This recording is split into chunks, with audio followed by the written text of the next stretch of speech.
Okay, so today we will learn about the superficial veins of the lower limb. Okay. Okay. So the venous drainage system of the lower extremity, it consists of mainly three sets of veins. Okay. Silence. So it consists of mainly three sets of veins: deep veins, superficial veins, and the perforating veins. And all these veins, they contain delicate one-way valves, and that normally open to allow the blood to flow towards the heart. And they prevent the blood from flowing in a retrograde fashion after the valves close. Okay? And if this retrograde flow occurs, there will be disease condition called varicose vein. Okay, next. Okay, so these are the veins included within these three groups. First is the superficial veins. Superficial veins contains two veins mainly: long or great saphenous vein and short saphenous vein. See here, this bluish one, light blue colored, this deep blue colored one is the great saphenous vein, and here from here up to the knee, the deep blue one is the small saphenous vein, and light blue one, this one is the deep vein, part of the deep vein. In the thigh it is femoral vein, in the popliteal region it is popliteal vein, here in the leg it is the tibial vein. These are the deep veins. Okay. And this femoral vein is it continues as the iliac vein above. So deep veins include the anterior and posterior tibial veins, peroneal vein, popliteal vein, and femoral vein. So these are included within deep veins. And also there are perforator veins. Perforator veins pierce the deep fossa of the lower limb, and it connects the superficial vein with the deep vein. Okay, and it also contains the valve which help in flow of blood from superficial to deep vein, not in the opposite direction. Okay, and if there is incompetency of these valves in the perforator veins, there will be retrograde flow and the superficial veins will be dilated. Okay, so today we will discuss this superficial veins only. Superficial veins in details. This comes as a short note. This great saphenous vein and short saphenous vein. Okay. Okay. Next. So great saphenous vein or long saphenous vein, it is the largest and longest superficial vein of the limb. Okay. In our body, it is the largest and longest vein in our body, and it begins on the dorsum of the foot from the medial end of the dorsal venous arch. Here, one arch is formed on the dorsal aspect of the foot.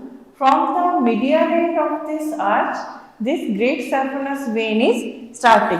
Okay, and it runs about 1 to 1.5 inch anterior to the medial malleolus. This relation is important. It always lies anterior to the medial malleolus and along the medial side of the leg and behind the knee. This is the location of this vein. Okay, next.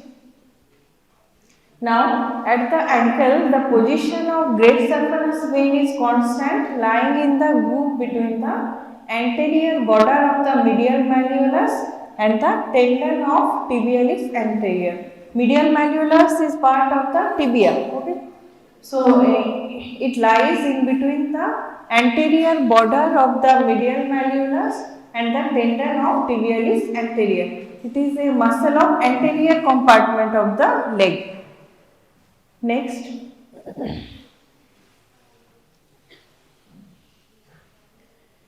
Okay. Now in the thigh, it inclines forward to reach the saphenous opening. After passing on the posterior aspect of the knee, it enters into the thigh. This is the thigh region, and it inclines forward to reach the saphenous opening. Here is the saphenous opening in the deep fossa.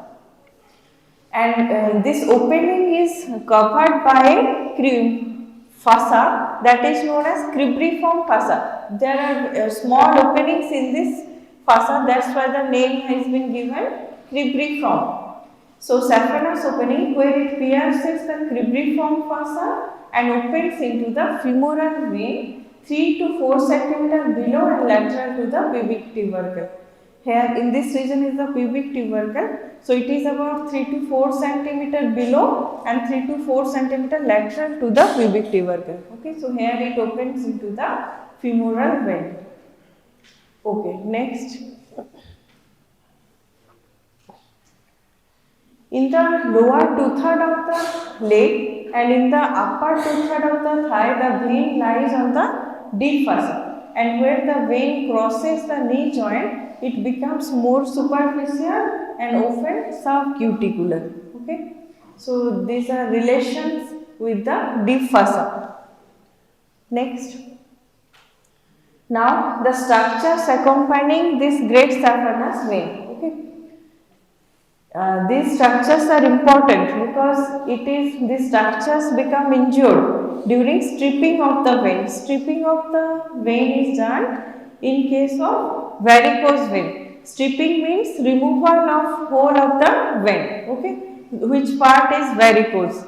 Okay, varicose means veins, blood is pooling in the vein. Veins become tortuous and dilated. Okay, so in the leg, the saphenous nerve lies in close relation with the great saphenous vein, and the nerve is very closely applied to the vein in the lower two-third of the leg and often injured in exploring or stripping the saphenous vein. Now, in the thigh, the medial femoral cutaneous nerve run in close relation with the vein.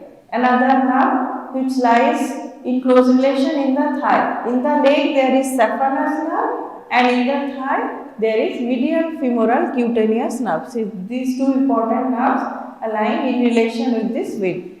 Next.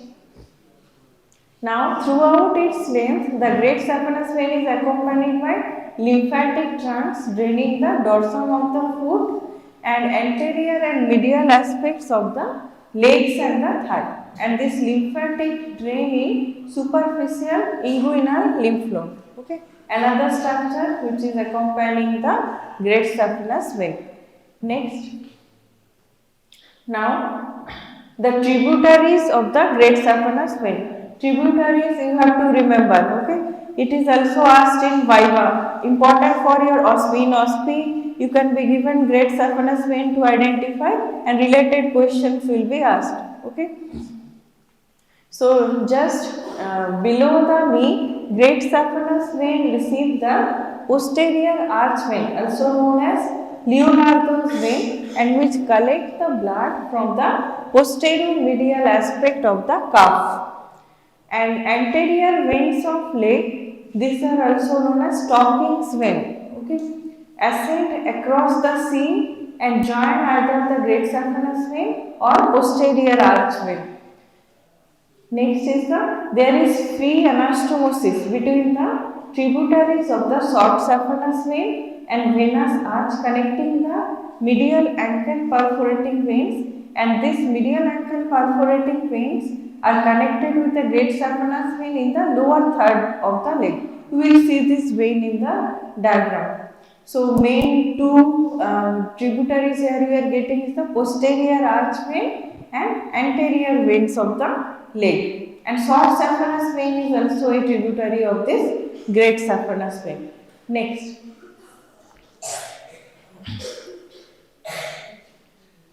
So those veins who are draining into the great saphenous vein in the leg and near the knee joint. Now the tributaries in the thigh, before entering into the saphenous opening via the cribriform fossa, it receives these tributaries: anterolateral vein, posteromedial vein of the thigh, and these three are the superficial veins: superficial external pudendal vein, superficial epigastric vein, superficial circumflex iliac vein. These three veins accompany the superficial branch of the femoral artery in the thigh, and there is deep external pudendal vein. The femoral artery has branches named are same as these veins, and these veins are accompanying the branches of the femoral artery. So all these are tributary of the great saphenous vein in the thigh. Now, in the lower third of the thigh, long saphenous vein connect with the femoral vein in the Hunter's canal by long perforating vein. This is one important perforator vein that is known as Hunterian perforator. Okay. This was named against one name of one scientist. Next, see here. This is the course of the great saphenous vein. Okay. Here, this is dorsal venous arch. From here, from the medial end of this dorsal venous arch, this vein is starting. This is the beginning of the great saphenous vein. Now, it is receiving its tributaries. This is posterior arch vein. Here is the anterior saphenous vein. Okay, these are draining into this great saphenous vein in the leg, and these are smaller tributaries draining the area of the heel. Then it is continuing in the thigh, and these are the perforator veins, ankle perforators, three perforators of the ankle region, also known as Cloquet's perforating vein, also draining. It is connected with these perforators. Now in the thigh, here you can see this Hunterian perforator is connected to this vein, and these are the tributaries: anterolateral vein, posteromedial vein. These are the three veins: superficial circumflex iliac coming from the anterior superior iliac spine. Then here is the superficial epigastric vein, and here is the superficial external pudendal vein. And this is the saphenofemoral junction. This thick vein containing valves. See, this thicker vein is the femoral vein. So this great saphenous vein is passing through the cribriform fossa at the saphenofemoral junction and draining into the femoral vein here in the thigh, upper part of the thigh. Okay. So this is the course of the great saphenous vein. Okay, next. See here, this is schematic diagram. Here is the dorsal venous arch. Here it is forming great saphenous vein. This is anterior leg vein, posterior arch vein, draining into the great saphenous vein in the leg. These are the ankle perforators, medial ankle perforators, upper, middle, and lower perforator. And here is near the rig another perforator is present. This is the adductor canal perforator or Hunterian perforator, and these veins are draining just before entering into the saphenous opening. This is the opening in the deep fossa of the thigh. Deep fossa is known as fossa lata of the thigh. So here is the anterolateral vein, posteromedial vein, and these are the three veins: superficial circumflex iliac, superficial epigastric, and superficial external pudendal, just before entering into this saphenous opening of the deep fossa. Okay, and finally it is draining into this femoral vein. Okay, so you practice a schematic diagram like this. Okay, next. So summarization. So great saphenous vein lies in the superficial vein and easily seen. Great saphenous, it is a Greek word that means it can be easily seen. Great means it is the longest vein, and saphenous word comes from a Greek word, and that means can be easily seen. And the great saphenous vein is the longest vein of our body and represents the preaxial vein of the lower limb. It is also called the long saphenous vein. Next. This is the course of the vein. So it is formed on the dorsum of the foot by the union of medial end of the dorsal venous arch of the foot and the medial marginal vein of the foot.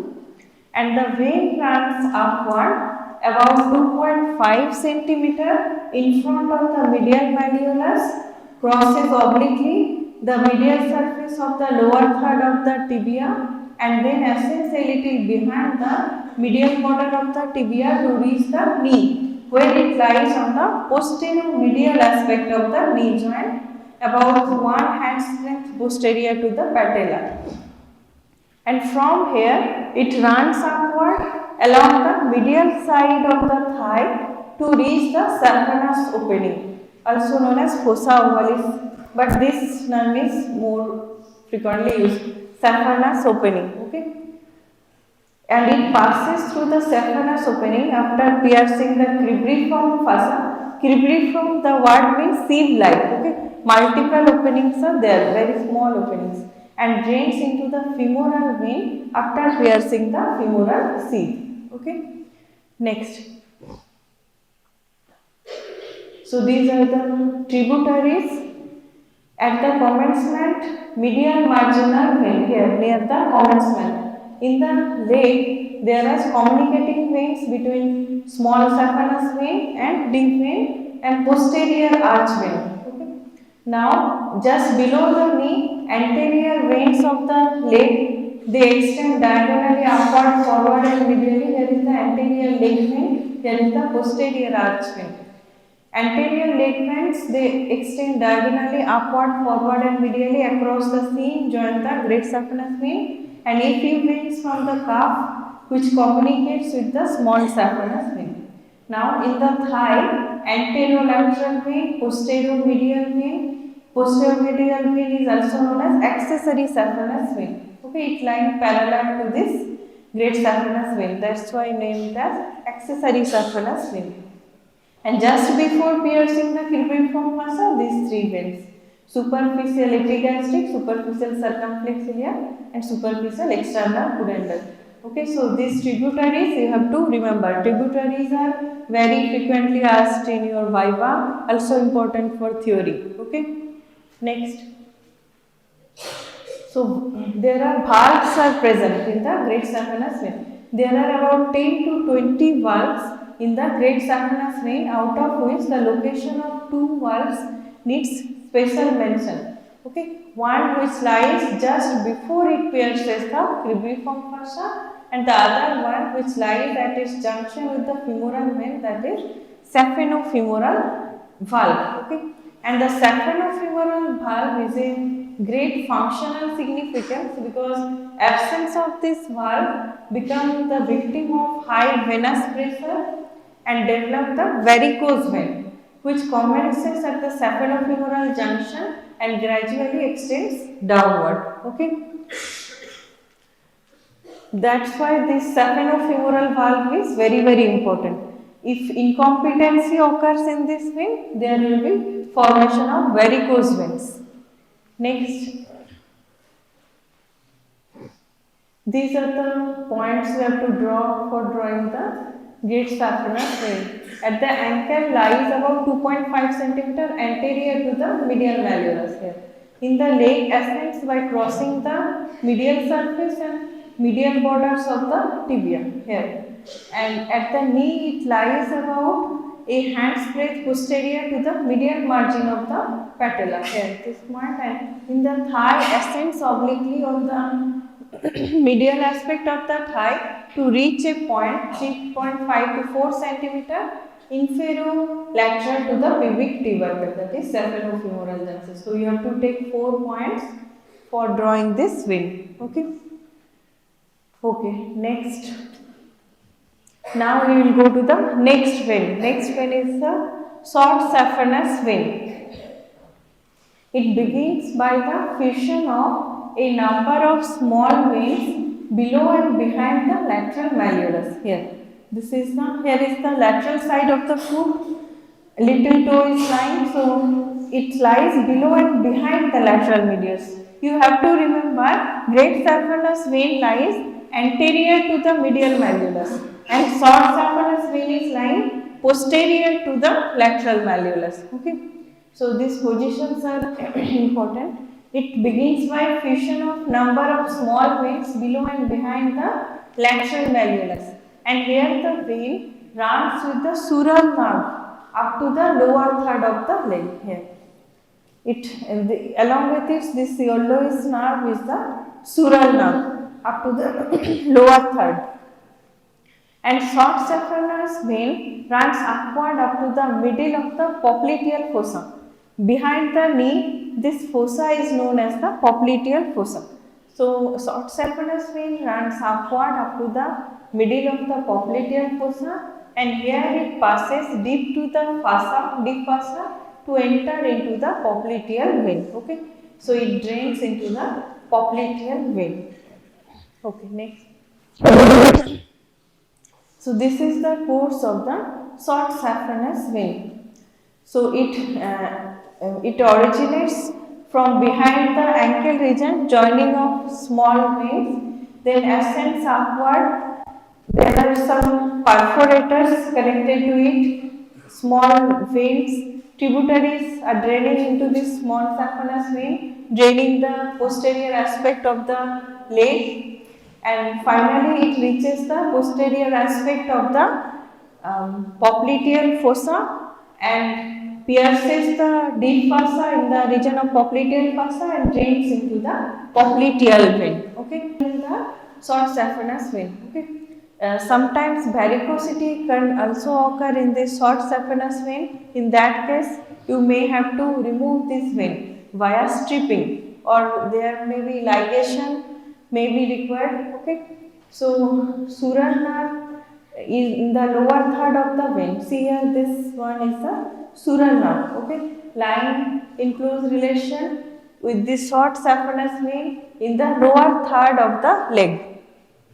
Now, lymphatic trunk, which drains the lateral aspect of the foot and drain in the popliteal lymph nodes, that also lies along with the vein. Okay. Next. Now, where the vein passes through the fossa, posterior cutaneous nerve emerges out from the deep to the superficial. Okay. So, in the upper part of the leg, this nerve in close relation with this vein, posterior cutaneous nerve of the leg. And in the upper part of the vein, it communicates with the great saphenous vein via the posteromedial vein of the leg. And short saphenous vein may run above the popliteal space and end in deep veins in the lower thigh and may end in great saphenous vein in the upper thigh. These are different variations of drainage of this small saphenous vein. May drain in the upper part of the thigh, in the lower part of the thigh, or may drain in the great saphenous vein in the upper thigh. In the venous system, there are many variations. Okay. Okay, next. Now we go to the deep veins. Okay, deep veins. These veins lie in the deep fossal plane and are supported by the powerful muscles of the leg. That means they lie mainly near the muscles. Okay, and muscle contraction help in upward flow of blood through these deep veins. Okay. That's why gastrosoleus, gastrocnemius and soleus forming the calf muscles, they are known as peripheral pump. Okay, heart is the main pump for blood circulation through the body, and this gastrosoleus is known as the peripheral pump because it helps in drainage of the blood upward through these deep veins. Okay, through the muscle movement, this venous drainage occurs. Because the blood had to go against gravity, so more force is required for its drainage into the heart. So what are the veins included in deep veins? Anterior and posterior tibial veins, peroneal veins, these two are lying in the leg, deep veins. Popliteal vein lie in the popliteal fossa and femoral vein, deep vein of the thigh. And these veins accompany with the arteries. Okay. Next, see here, this fibular vein is the peroneal vein. Here is the anterior tibial vein which is continuous. Here it is continuation of the dorsalis pedis vein. Here is the dorsal venous arch helps in formation of the great saphenous vein. Here is the great saphenous vein draining into the femoral vein. This is superficial vein and these are the deep veins. On the lateral side there is peroneal vein in the leg. Anterior aspect there is the anterior tibial vein and posteriorly there will be the posterior tibial vein.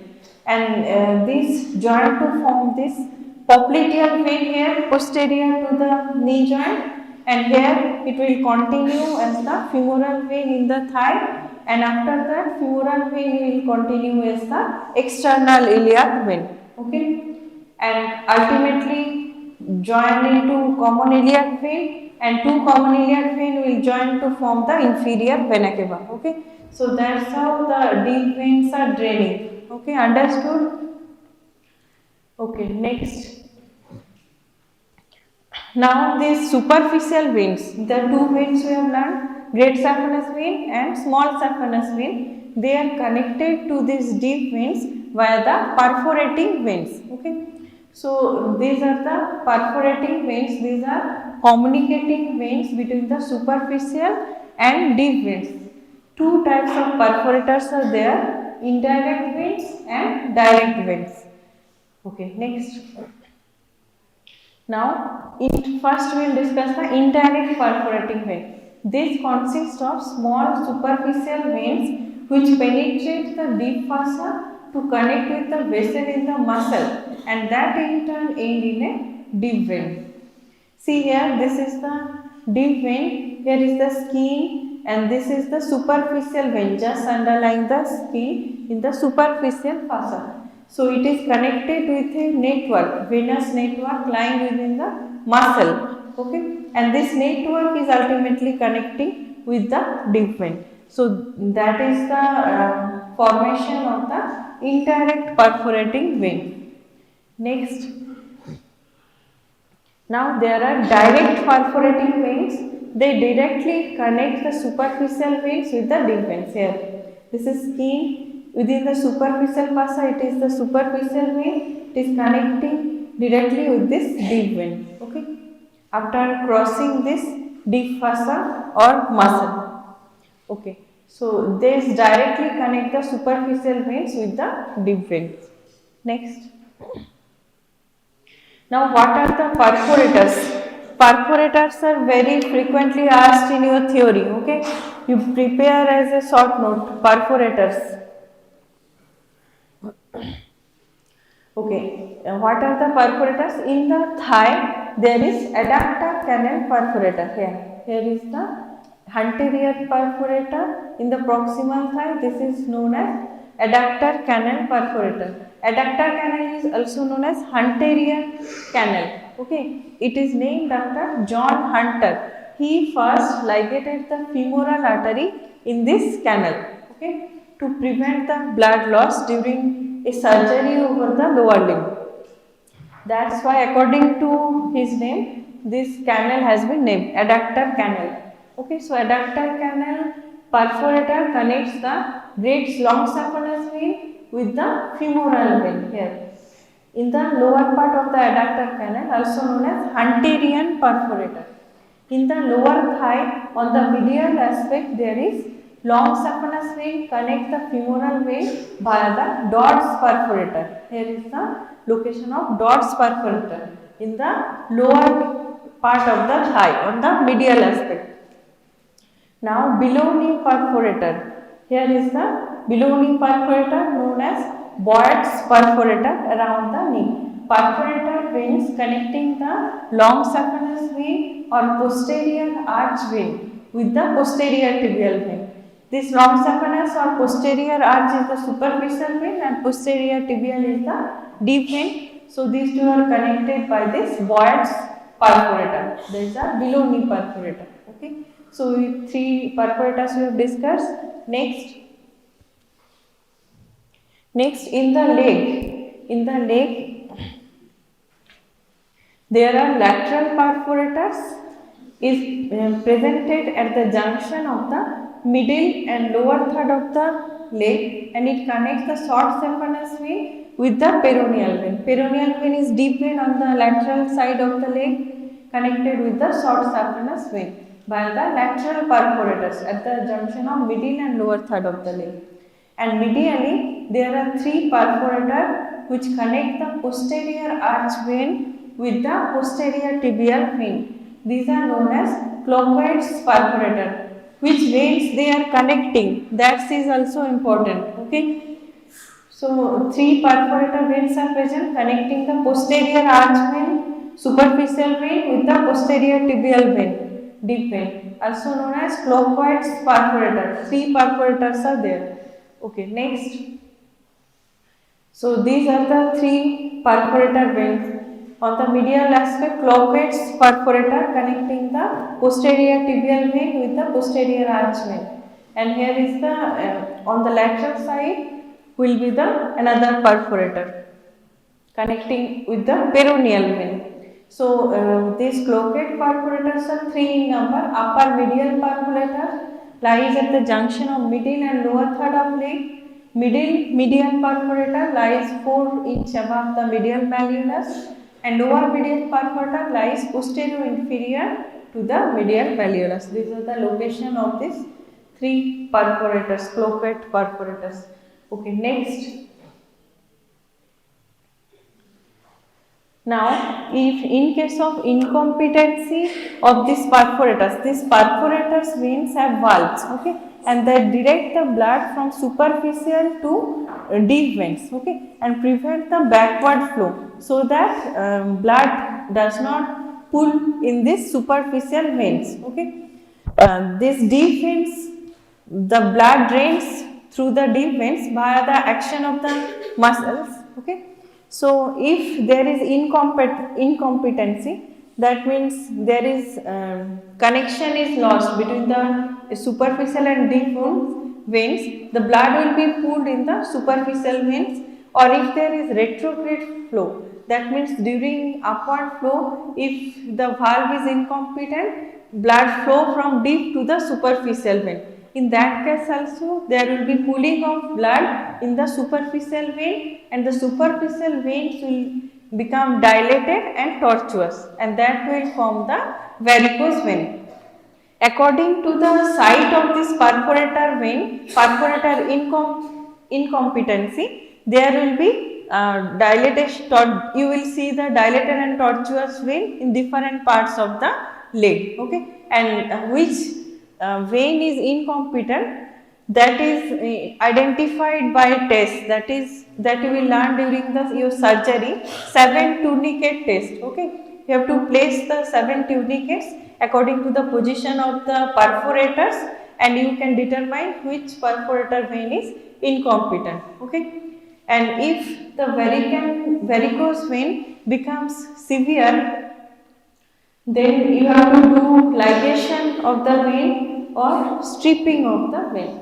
Ligation of incompetent perforator is can be done by these three methods: open subfascial ligation of perforators, and subfascial endoscopic ligation of perforators, and extrafascial ligation of perforators. These are the treatment modalities, surgeries. Also, sclerotherapy can be given. Sclerotherapy means one agent is injected into the vein, and vein will be fibrosed after the injection. Okay, so there will be no collection of blood in the vein, and varicosity will disappear. Okay, so another treatment method is sclerotherapy. It is done when it is not very serious. Okay. Now, endovenous laser ablation, this is also done to destroy the dilated tortuous vein, also is radio frequency ablation. Okay. So, these are the treatment modalities for the varicose veins. Okay, next.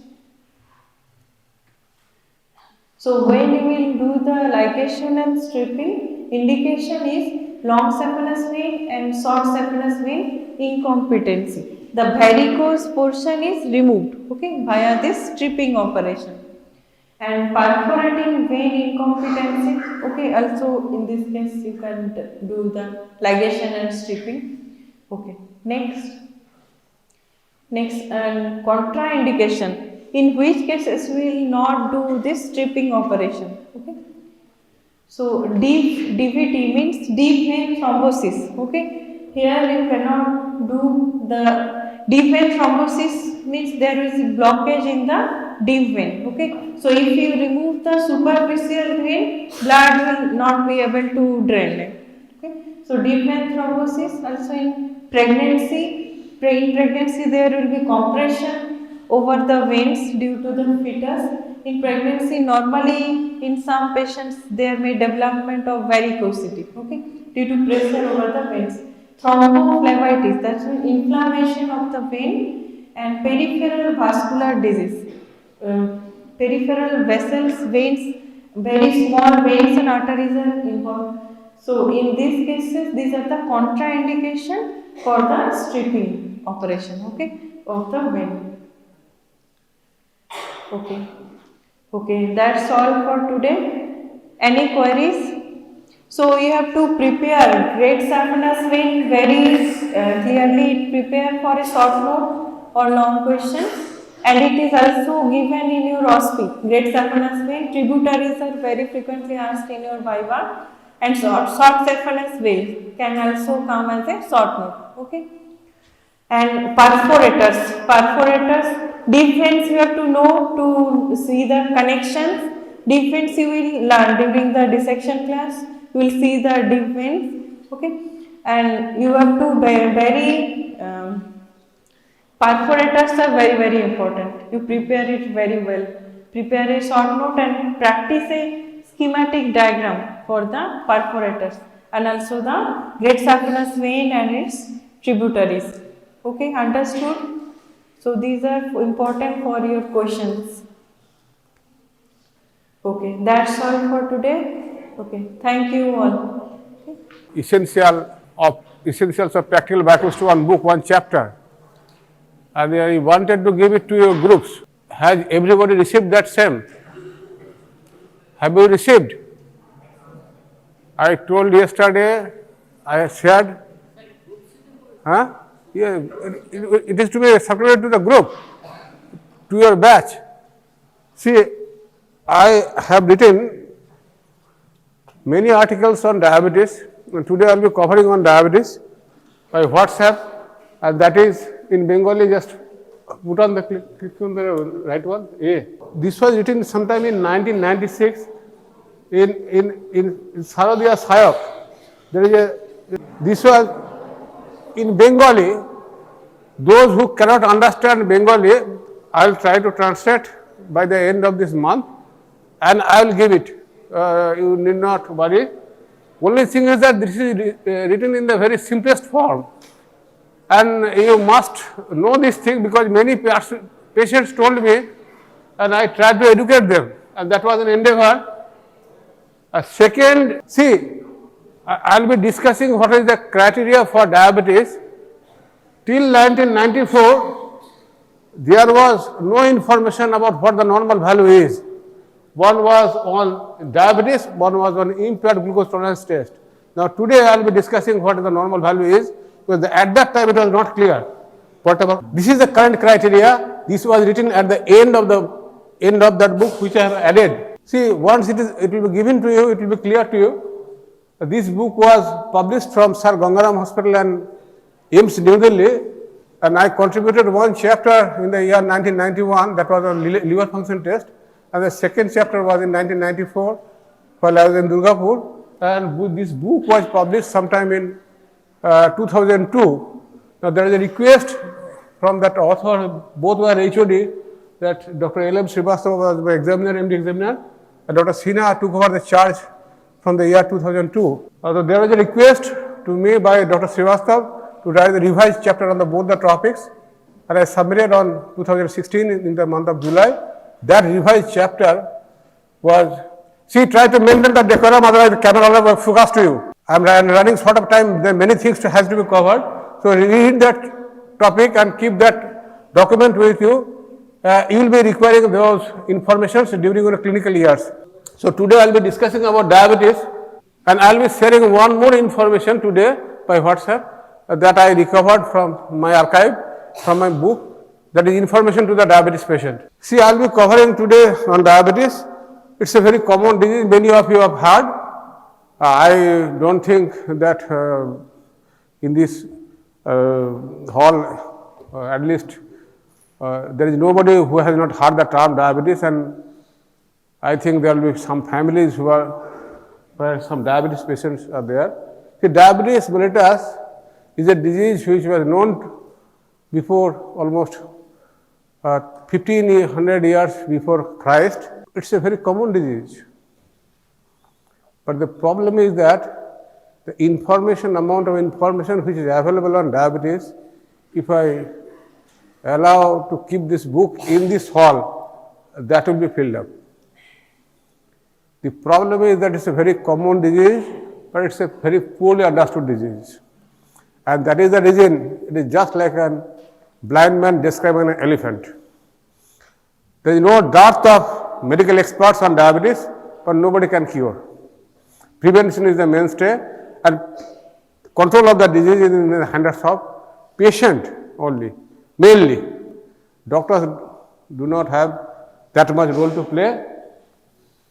So today, basic intention of this class is to orient you to the clinical spectrum. But at this stage, you must know the biochemical basis, and there will be 2, 3 or at least 4 slides which I would want you to note down, because that will be clinically relevant and that will be required throughout your career, particularly for examination purposes, and that you must note down. Rest of the things you hear for orientation purposes. So diabetes, basically that word comes from Greek word. Most of the medical sciences word came from Greek and Latin. So originally passing too much in the urine, that is diabetes, that particular terminology, because at that time diabetic patients go to the toilet, they pass urine very frequently, and the mellitus, the term was, the meaning is sweet. So it was known for the first time sometime in Egyptian manuscript. At the same time, people from India, but Indian physicians, they also described it, but the name of the disease was Madhumeha. That means it is attracting the ants, because honey, meha means honey, madhu means meha, madhu means honey. So that used to attract the ants, and that's why the term was diabetes mellitus. So blood sugar is a very common, loosely used term. It's a time honored. Ideally, we describe basically glucose by blood glucose. Actual blood glucose is measured by glucometer, that small instrument which we will be using in the ward. But in the laboratory, we do not measure blood glucose nowadays. It was done before 2000. We measure plasma glucose. We centrifuge the samples, and then we take the plasma. From that plasma, blood glucose is maintained, blood glucose is measured, and that is the standard laboratory procedure. Serum glucose is not measured. The reason I will discuss in the small group discussion, we just raised this issue, why serum glucose is not recommended. During description of any disease of the blood, you will term MIA. This particular word is here we used. So if there is a less hemoglobin, that is called anemia. Yesterday somebody was talking about thalassemia. This is a very big chapter, at least 4-kilo book is there, that is called thalassemia syndrome, and I had a very huge number of collection on thalassemia. Anybody interested, I can provide the data. Similarly, if there is excess of RBC, that is called polycythemia. So with respect to diabetes, the terms used to describe glucose level in the blood, it is glycemia. That means presence or level of glucose in the blood. So there are 3 terms. One is hypoglycemia, that is low blood glucose level. One is normoglycemia, that is normal blood glucose level. And third one is hyperglycemia, that is high blood glucose level, and that is relevant to diabetes. Hypoglycemia is the most dangerous condition and it's a life-threatening condition. I will discuss at the end. So diabetes mellitus patient suffers from hyperglycemia. So what is diabetes? Just write down this thing. It's basically a group of common metabolic disorders that share the phenotype of hyperglycemia. Hyperglycemia must be a feature for diabetes. So that definition, see what is diabetes? You try to define this thing. Diabetes mellitus is a group of, write down this thing. Diabetes mellitus is a group of metabolic disorders characterized by hyperglycemia and diagnosed by the following. This you must write. There are the three terms. One is fasting more than 126 or equivalent. PP, that is postprandial after 75 grams glucose is 200 more than or equivalent to. And HbA1c, I will discuss a little later what is the HbA1c, more than 6.5%. And that's the diagnostic criteria. So while we are doing the PP blood sugar, which I will be discussing in the SGD group in detail, there should not be any calorie intake for at least 8 hours. It is usually from 10 to 14 hours, and blood is taken after 2 hours after 75 grams glucose.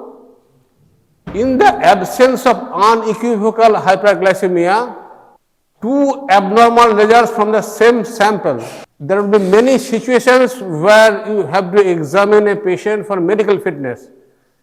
And if diabetes is there, is a criteria of unfitness, on the day of examination, that particular report is most important. If there is a system to take blood for fasting, and if you find that blood sugar is more than 126, the patient is diabetic. On that particular sample, you do the test twice, thrice. Do not ever try to do the test on the second day, because the patient will have a control or take a medicine and the blood sugar will be normal. On that day of investigation, if you whatever investigation you want to do this test. If you want to do PP, that is 200, or the patient might come at a later date with a legal case also. In that particular case, you do an HbA1c. That figure cannot be controlled. Why? I will tell in detail. So, two abnormal results from the same sample, you just repeat the same sample, or two separate samples. If any of the two satisfies, then it is a diabetes case. Now, once diagnosed, the patient usually tries to have a control on the diet or take medicine, and on the very next day he will come, and in that case you will get a normal report, slightly less report, or even a normal report, and in that case medical fitness has to be given. So, don't forget this thing. This is very much important. As you go in the harap, in the seniority, you might be chairman also, and you have to take a decision on that. That happened with me. So, clinical features, common clinical features you must remember that there is a common perception that there will be polyuria, means multiple times the patient will pass urine.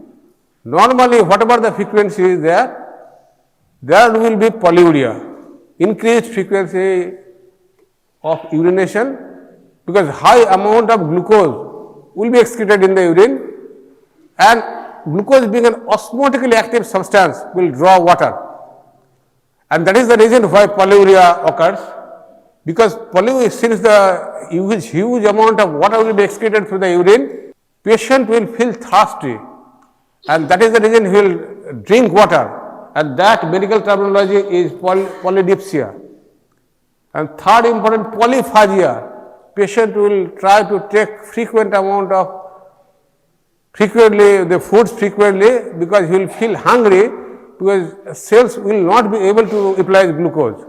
Since the cells will not be able to utilize glucose, patient will have an weight loss. So, unintentional weight loss. We do exercises, suppose we are overweight, we want to decrease our body weight, we either take less amount of food or do an exercise so that we lose weight. But many a time, patient might lose the weight, and when the patient is losing weight, at least three things you must remember. One is diabetes, second one is cancer, and third one is hyperthyroidism. So, unintentional weight loss suspicion, first suspicion will be diabetes, and second will be cancer. then blurring of vision, because lens is put in the aqueous humor and there is a glucose level in the aqueous humor. Now, when there is hyperglycemia, there will be more amount of glucose in the aqueous humor, and that will cause alteration of the volume of the lens, and that is the reason why blurring of vision will be there. Chronic recurrent infections, that I will show it, boils, abscesses, even delayed or improper wound healing, and if that happens in a patient, you must suspect that whether the patient is diabetes or not. Asymptomatic, patient may not develop any symptom at all. In the vast majority of the cases, diabetes is detected on casual routine investigation.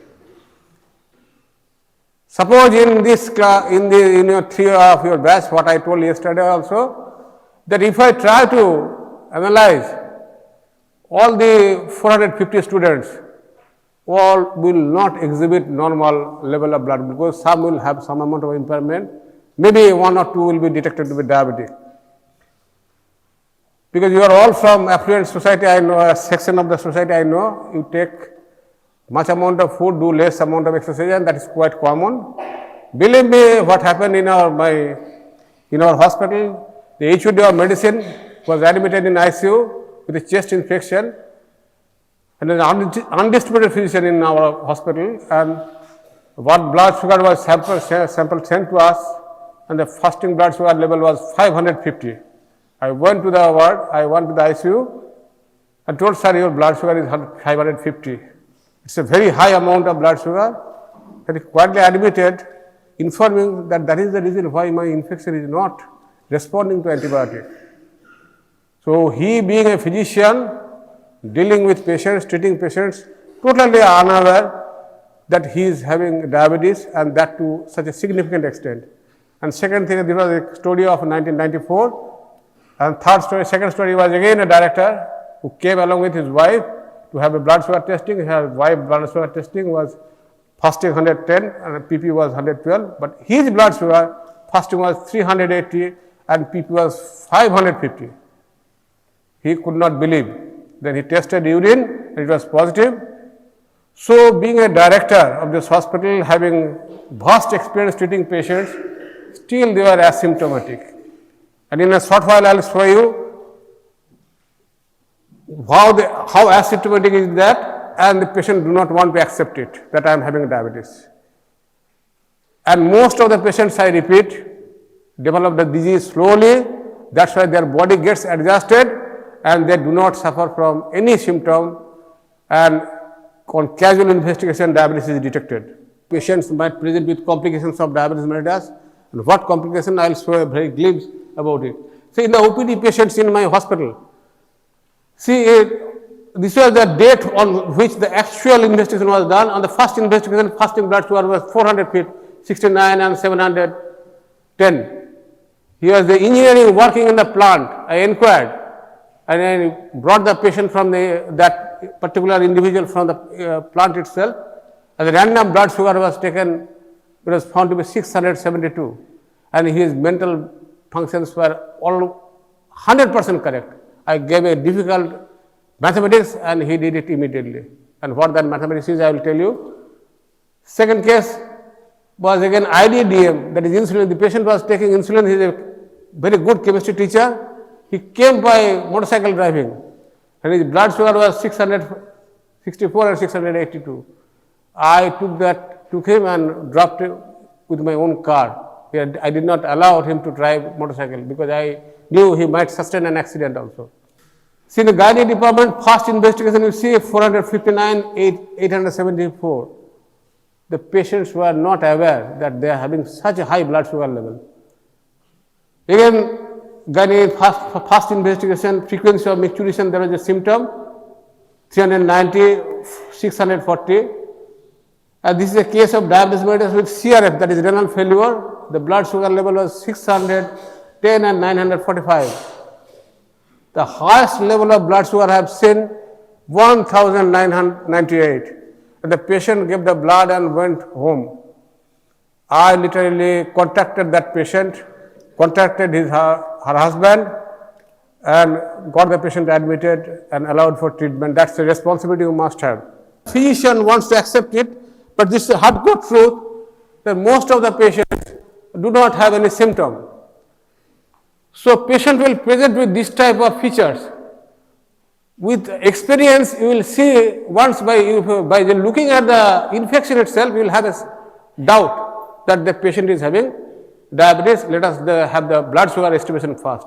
Until and unless you control the blood sugar, infection cannot be cured. So there will be sheer failure of infection even if you give antibiotic injection. So this is a style. So this type of wounds, with experience you will know this is fungal infection in the mouth. This is fungal infection within the vaginal canal. It will be having a card-like appearance. You will see it in the ward, and you see this type of infections usually doesn't occur normally, but occurs in diabetes patients. So, but just by looking at the wound, you will have a suspicion. So, there are criteria for diagnosis. Earlier, WHO used to make the criteria, and that's what was written in my Sarodiya Sayak book. They gave the information in the 1985 first and then 1994. Both technical series reports were there, and what was written in that was written in my Bengali literature. And later from 1997, the American Diabetes Association came into the picture, and they give guidelines every year in the month of January. In this year 2024, the guidelines are available, and it is the same guidelines which was followed from 2004, particularly the diagnostic one. Many things are changing, they are updating every year. And fortunately, these data, the WHO latest information was on 2020, and American Diabetes Association it is giving the same information from 2004 to 2024. Yesterday I checked it. January issue has already been made available in the internet. And this is the same criteria. You must write this thing. You have to remember this thing. See, for such a pretty long time, the same feature, same diagnostic criteria is there. So, what is normal blood sugar glucose level? That is less than 100. There is a catch point, less than 100. What is the lower limit? That was not written, that was my area of research. I have done some work on that. I will show it in the SGD. 2-hour PP, again less than 140, that is another catch point for me, that what is the lower limit. I worked on that. HbA1c facility was not there, I could not carry out. So, this level less than 100, less than 140, less than 5.6 is the normal value. And this is the value which I told you earlier for the diabetes.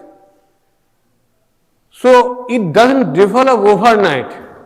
So, there will be a gray zone from normal to diabetes. So, that is called impairment or pre-diabetes. That is from C, it is less than 100. So, 100 to 125 will be the pre-diabetes stage.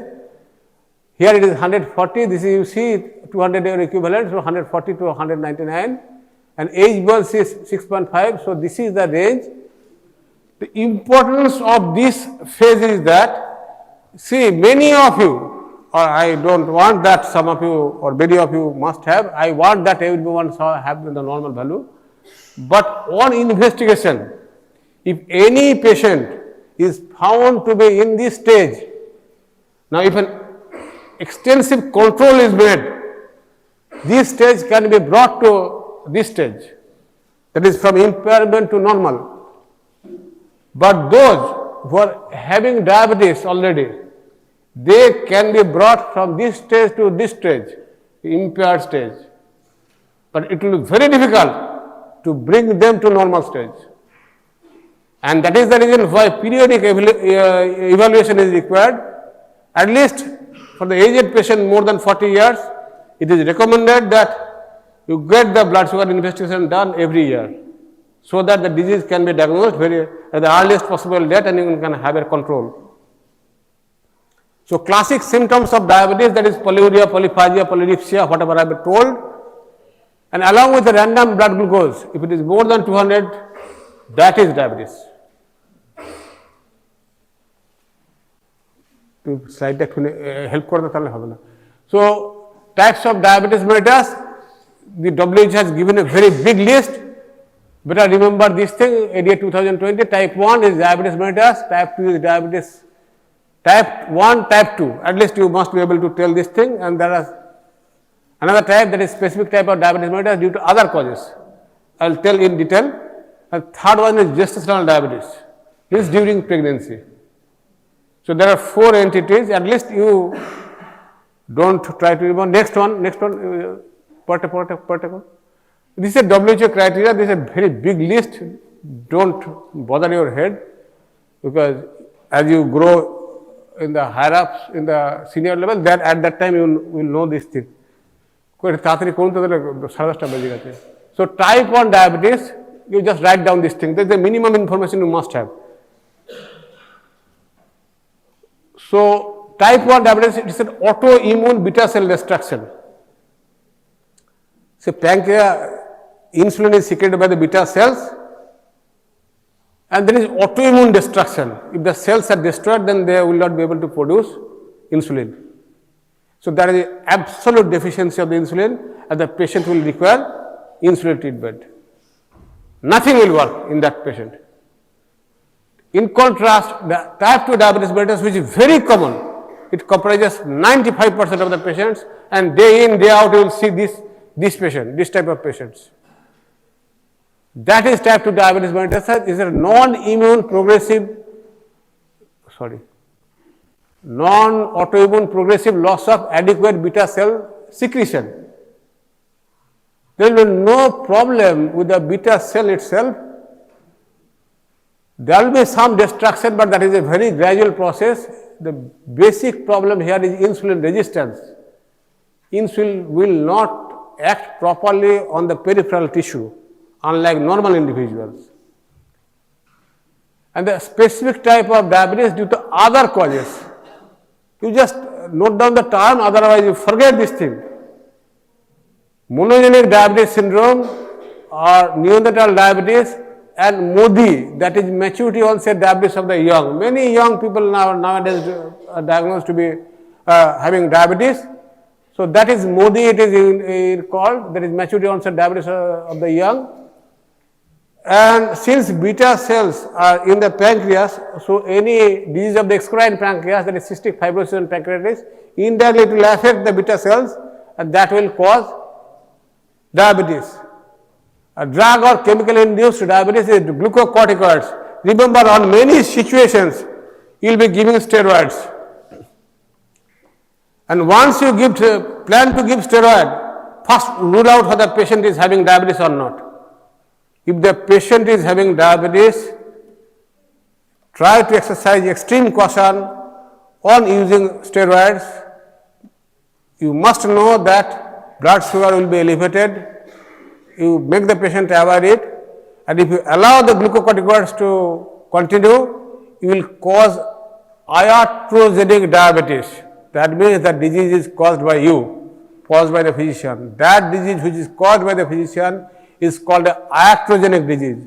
So iatrogenic diabetes is commonly caused by glucocorticoids, and gestational diabetes means the patient, that lady was not diabetic before pregnancy, but during second or third trimester of pregnancy, the patient was diagnosed to be having diabetes. And why? Because pregnancy is a stressful condition. During stress, that body could not cope up with that glucose load, and they develop diabetes. If any gestational patient was diagnosed to be diabetes mellitus, some of them, if they don't take proper precaution, are going to develop diabetes in future. Because once stress was there and she responded very badly, and that is an indication. And for gestational diabetes mellitus, you just warn the patient that you take extreme exercise caution so that you don't develop diabetes in future. Because in future they might be pregnant also, and that will be disastrous consequences of the pregnancy if the patient is having diabetes. And diabetes is basically is a disease which doesn't spare any organ of the body. It will involve the entire body. Next. So there is difference. You just remember that type 1 is a complete beta cell destruction, and type 2 beta cell dysfunction is there.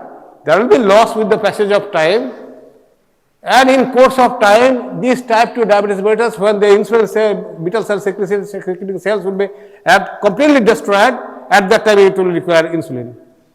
So diabetic patients, these type 2 diabetes mellitus, in the initial stage, they can be controlled by diet, they can be controlled by exercise, they can be controlled by oral hypoglycemic agents, but at the end of the life, when the beta cells will be destroyed, those drugs will not be acting because there is no beta cell.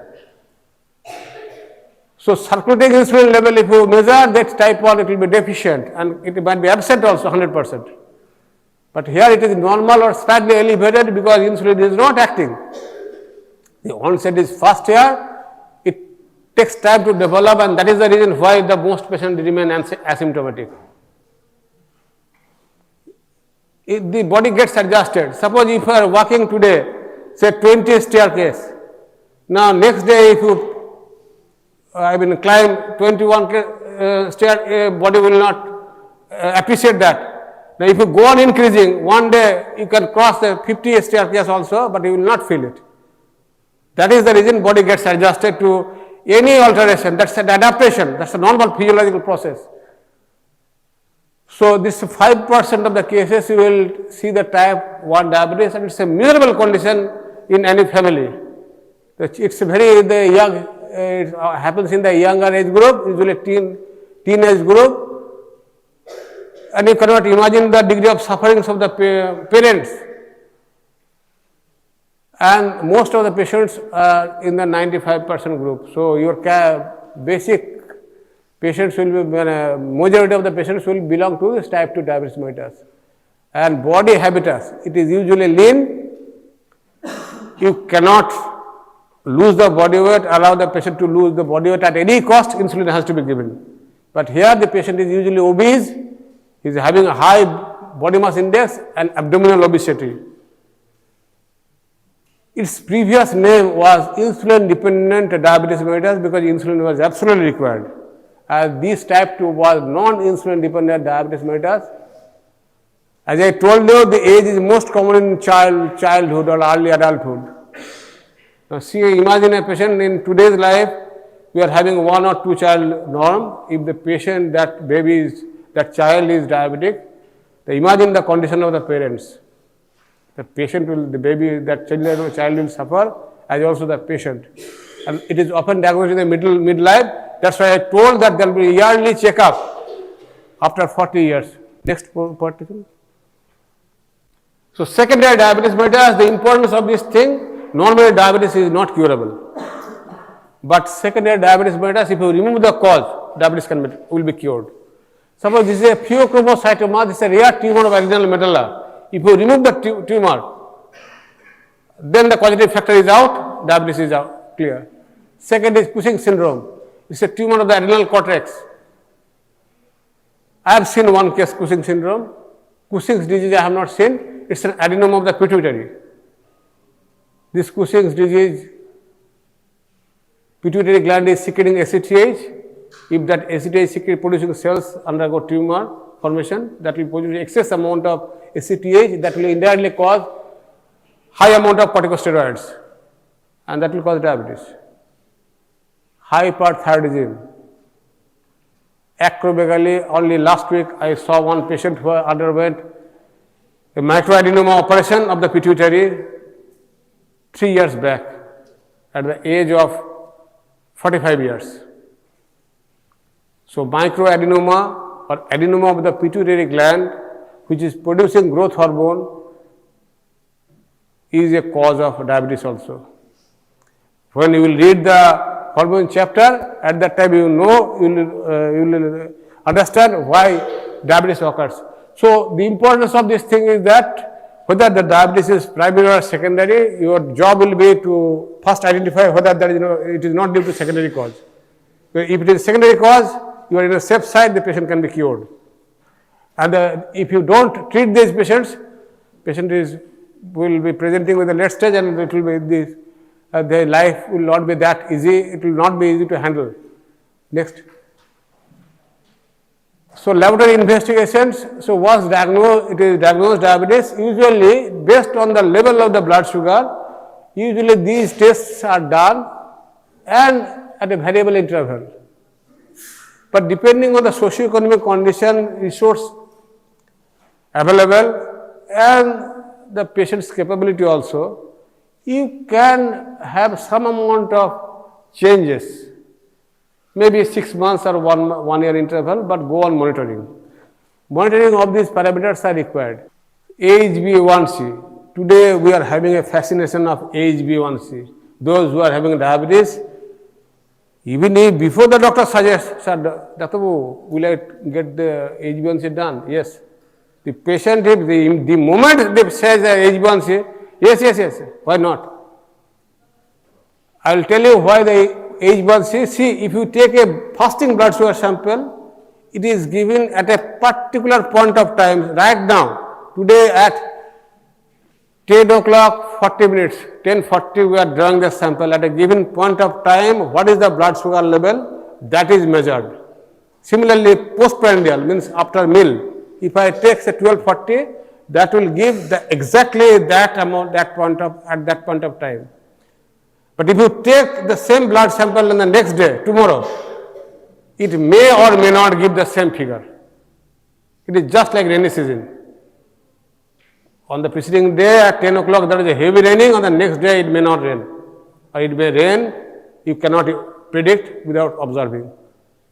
In contrast, HbA1c is a long-term assessment of last 10 to 12 weeks or 2 to 3 months.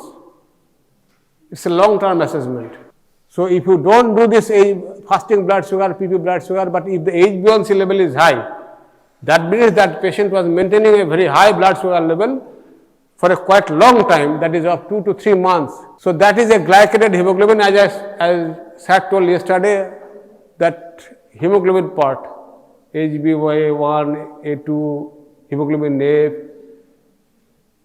So this is a glycosylated hemoglobin, that is HbA1c. This write down this part. Depending on the blood glucose level, this will be asked to you at this stage. This is basically biochemistry. Alpha amino group of N-terminal valine moiety of beta chain of hemoglobin is non-enzymatically glycated. I will show you the picture, and that forms a skip base. Initially, when the ambient blood glucose is maintained for quite some time, that is albumin form is formed. Now, if that level is maintained for quite long time, but quite some time, then albumin form gets converted to ketamine form, and that is what is HbA1c. So it's a measure of basically beta 1 N1 deoxyfructosyl component of hemoglobin, and the reference method is HPLC, that is high performance liquid chromatography. Just like glucometer, HbA1c meter is also available, but that will not give you the correct figure. So if you advise HbA1c measurement in any individual, advise go for HPLC. Don't accept other methods. That's a reference method. So that is a skip basis formed. Some examiners might ask you if you answer well, otherwise no. That glycated hemoglobin, if you say, that will be okay. So basically, as I told you, that D-glucose, you see there is a aldehyde, this is a ketone form, this D-glucose is there, amidonary rearrangement, and ultimately a ketamine form will be formed. This is an aldehyde group, and in course of time, when it is a ketamine form, this aldehyde is formed into ketone. That is. Now, why HbA1c? Because HbA1 constitutes 95% of the hemoglobin, and HbA1 is 85%. There is a maximum amount, and that is the reason why HbA1c is considered, not the other HbA1A, A1B is there, A1C is also there. So this is present in the maximum concentration, and most of the molecules belong to this group. So once you measure the HbA1c, you can have a rough estimation about what the blood glucose level was there, write this thing. Just by looking at that particular figure, you will be able to have an idea what was the blood sugar level, blood glucose level in the previous 2 to 3 months. See, these 6, it will correspond to approximate blood sugar of 126. Now you go on adding 28 or 29 with each increase of percentage increase of HbA1c, you will have an average glucose concentration. So on a given day, suppose today, if my blood glucose level is fasting is 100, PP is 140, I will be absolutely normal and I will want to take sweets because my blood sugar is normal. But if HbA1c is done, if it is 12%, that means you are telling a lie. Yesterday you have taken a good amount of medicine to befool me. Or you want to take some amount of sweets, and that's a common practice. So complications, there are 2 complications. One is acute complications, patient will come to the emergency department. One is hyperosmolar, hyperglycemic state. Earlier we used to, when we were students, this terminology was not there. This was called non-ketotic coma. And second one is diabetic ketoacidosis. Now there will be angiopathy, both microvascular and macrovascular. When the large vessels are involved, that is coronary artery or cerebrovascular artery or peripheral artery, that is called macrovascular complications. And you know the myocardial heart attack or brain stroke, that is due to macrovascular complications of diabetes. And microvascular eye, in eye or nerve or in the kidney, there are small vessels are there within that particular organ. So there you will get microangiopathy, and that is observed in the form of retinopathy. You can diagnose the case by looking at the retina, ophthalmoscopy. And the first suspicion will raise, I will show you the picture. Once you see this thing, there will be no problem and there will be some complications of diabetes. And patient may come with this stage, with neuropathy or with nephropathy. Or the patient might present with heart attack or stroke. First investigation again, the blood sugar. Infections, diabetic foot as I have shown, I will show you some more picture, diabetic gangrene. The leg needs to be amputated. It is such an infectious material will be there, toxic materials will be there in the body, life will be at stake. Hearing loss. If an aged person presents with hearing loss, rule out diabetes first until proved otherwise. Many persons out of fear psychosis or many doctors over-treat the patient, and that leads to hypoglycemia. Aggressive control of blood glucose level will lead to lowering of blood sugar, and that is a dangerous condition. So, patient at any stage cannot be controlled to the extent of hypoglycemia. So, hyperosmolar hyperglycemic state is when the blood glucose level is very high, because hyperosmolar is a very high concentration, so it will exert a high amount of high osmotic pressure, so more water will be drawn. So, it is usually in the range of 600 to 900 milligram, but I have shown you the picture that even at that stage, body gets adjusted and they can move. They are driving motorcycle, they are coming to the hospital, but they are not having hyperosmolar state, and it usually occurs in the older persons. Uncontrolled diabetes, extreme lack of drinking water. Old patients don't really care for, they are having less alertness. Sometimes they are forgetful. They take less amount of glucose, they don't take medicine, they forget medicine, either they take too much or they forget it. You cannot blame them, it's a problem of the brain. So they present with hyperosmolar, hyperglycemic state, and it is due to osmotic diuresis. Why osmotic diuresis? Because urine will have a high concentration of glucose and that will draw water.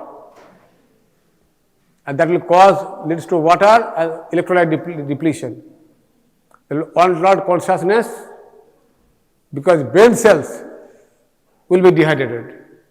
Because again brain cell is exposed to certain amount of glucose, and if the concentration of the glucose is very high in the cerebrospinal fluid, the blood cells will suffer from some amount of dehydration, because that water will be drawn from the brain cells into the cerebrospinal fluid. So there will be severe dehydration. Even if the brain doesn't function properly, some amount of neurological deficit will be there. Either the patient will not be seeing properly, or they will having some amount of neurological problem somewhere. Either right hand, left hand weak, right leg, left leg weak, or some form of neuropathy. But the diagnostic point here, ketone bodies will be negative. In contrast, type 1 ketoacidosis, diabetic ketoacidosis is common in type 1 and develops within a short span of time. Glucose is available in the plenty in the extracellular fluid, but cells are not able to take up glucose from the plasma or from the peripheral tissue to the cells, because effects of insulin on enzymes are absent. Once you know the metabolism, the key enzymes of metabolism, which I will discuss in a short while. So there will be delay in the metabolism and the cells will undergo starvation despite having adequate amount of glucose within the body, within the blood, in the tissue fluid. Cells will not be able to take up glucose and it will not be able to metabolize glucose just like a normal individual, and that will cause starvation, cellular starvation. There will be two differentiating points. One is that the commonest cause of ketoacidosis is one is starvation and the second one is diabetic ketoacidosis. In starvation, there will be real deficiency of glucose because he is not taking food, so glucose is not available in the system. But here in diabetes there is abundance, but cells are unable to use it. So at the cellular level, the picture will be the same. Only thing is that the metabolic key enzyme activities will be different, and there will be salient differentiating point between starvation ketoacidosis and diabetic ketoacidosis. So there will be insulin deficiency, there will be increase in the counter-regulatory hormones, that is glucagon, catecholamine and cortisol, metabolism of triglycerides and amino acids, glucose for energy. This you write. This part all of you write. This is the key metabolic enzymes and the effects of insulin on enzymes. Insulin is the only hormone which decreases blood glucose level. Other hormones increases. So how insulin decreases blood glucose level? These are because of the excess of the key enzymatic activity of the glycolytic pathway and neoglucogenetic pathway, even glycogenesis and lipogenesis and protein synthesis also. So some will be stimulated, some will be inhibited, and that is the reason why during deficiency of glucose, blood glucose level becomes high, and if you treat excessively, insulin level will be high and blood glucose level will be low.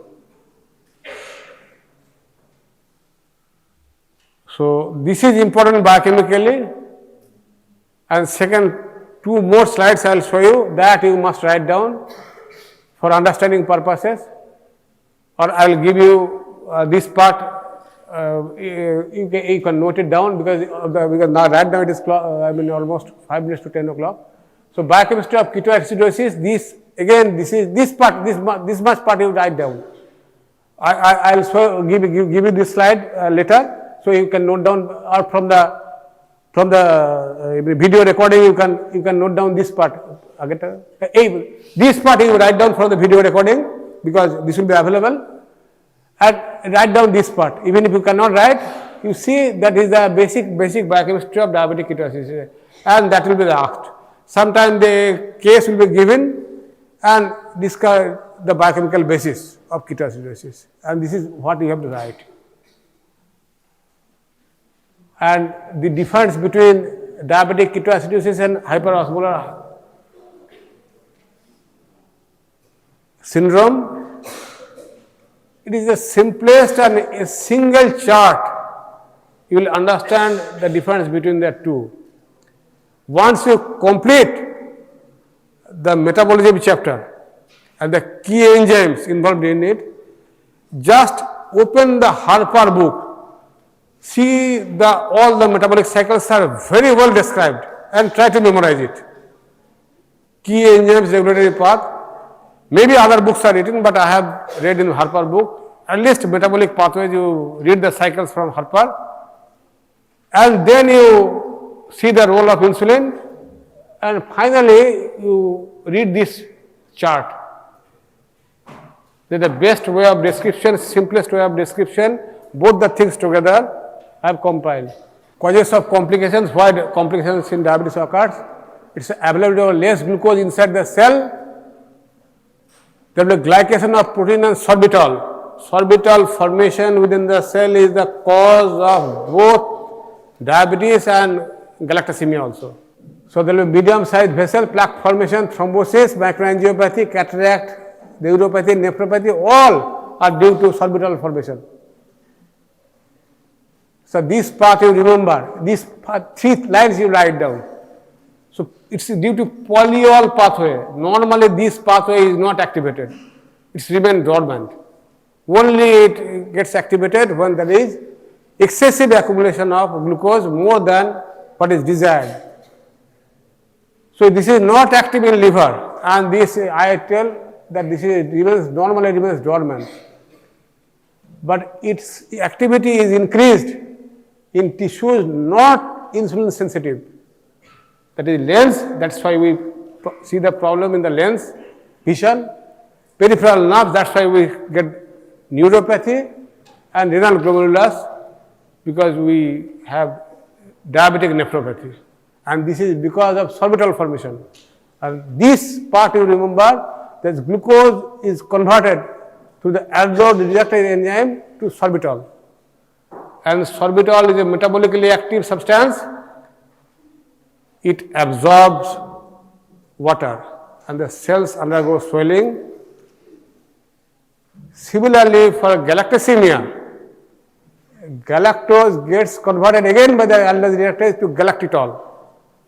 And galactitol is also a sorbitol. It's an osmotically active substance.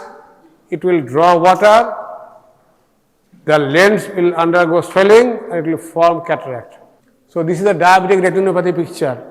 Once you do this is very well seen, I have seen it. Once you put an ophthalmoscope, you will be able to see the retina. This type of picture you can get in hypertension also. Only problem here it is that if you see a microaneurysm, that is diagnostic of diabetes. Microaneurysm doesn't occur in hypertension. And the exudates, that will be hard exudate in diabetes, but soft exudate will be there in hypertension. So just by looking at the retina, you can diagnose, being an ophthalmologist, the patient is suffering from diabetes or not. So diabetic foot, see the picture. See, if this type of things are there, the entire leg becomes black and the legs needs to be amputated. This doesn't happen overnight, as you can understand. It's a chronic negligence. And that's why this is the picture.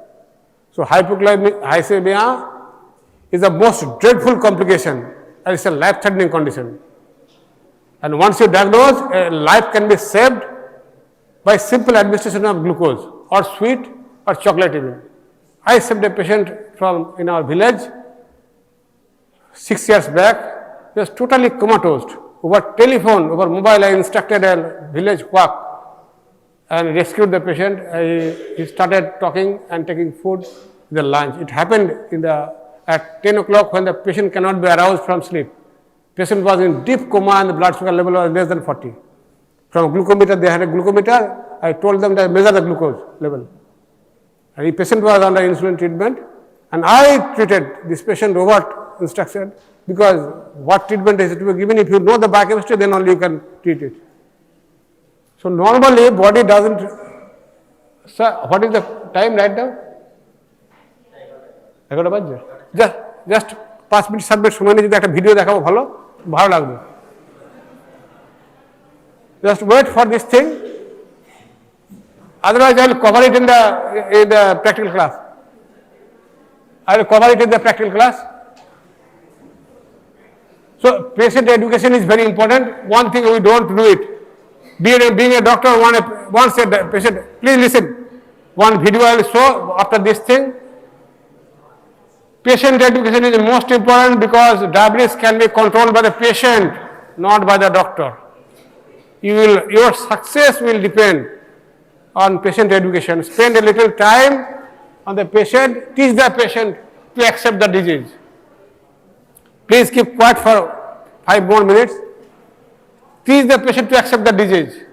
Most of the patients don't want to accept the disease that I am having diabetes because they are not having symptoms. Stick one system of therapy. Once the patient is diagnosed with diabetes, he will disclose that I am having diabetes, and there is no dearth of medical experts in abundance. They are available in abundance around you. They will start you, go to homeopathy, go to Ayurvedic, go to Patanjali, this, that. Whatever, I have regards for every system of medicine to ask the patient to please stick to one system of therapy. Don't mix it. Homeopathic and allopathy, homeopathy and Ayurvedic, homeopathic and Patanjali, no. If you have a belief, go for that system. Relevant information to the patient, that is one part. Please teach the patient, please tell the truth, because all the chronic patients are habitual lads. Remember, they will misguide you. So in the first instance, please tell the truth what has happened. Then compliance to diet, you show the importance to the diet, medication and exercise.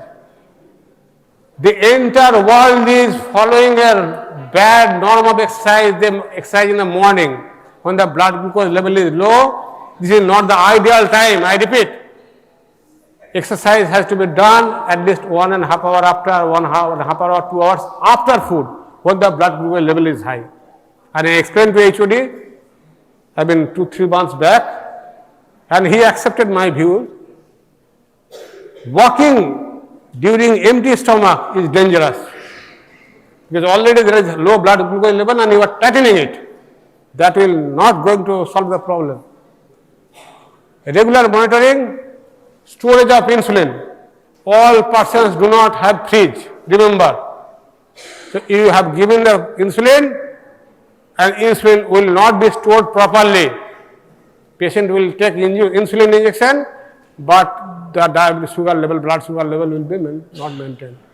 So teach how to store insulin and individualized glycemic goals. There are many things written in the book. You must know what is the patient profile. He is a day laborer, he is working, he is a driver, he is a driver of the car, driver of the plane or driver of the train, or he is working in a factory with a moving object. Because if you tighten blood sugar, his blood sugar might drop one day and he might sustain an accident. Train driver, bus driver, if you try to control, he may not be aware that he is having hypoglycemia, he will sustain an accident. Not only his life will be at stake, the entire passenger's life will be at stake. So do not tighten blood sugar level. Those who are doing active works, particularly driving and moving vehicles, those who are having a sedentary life, you can. And again, food intake, at what type of food intake about sweets. One important point I want to highlight, do not ever try to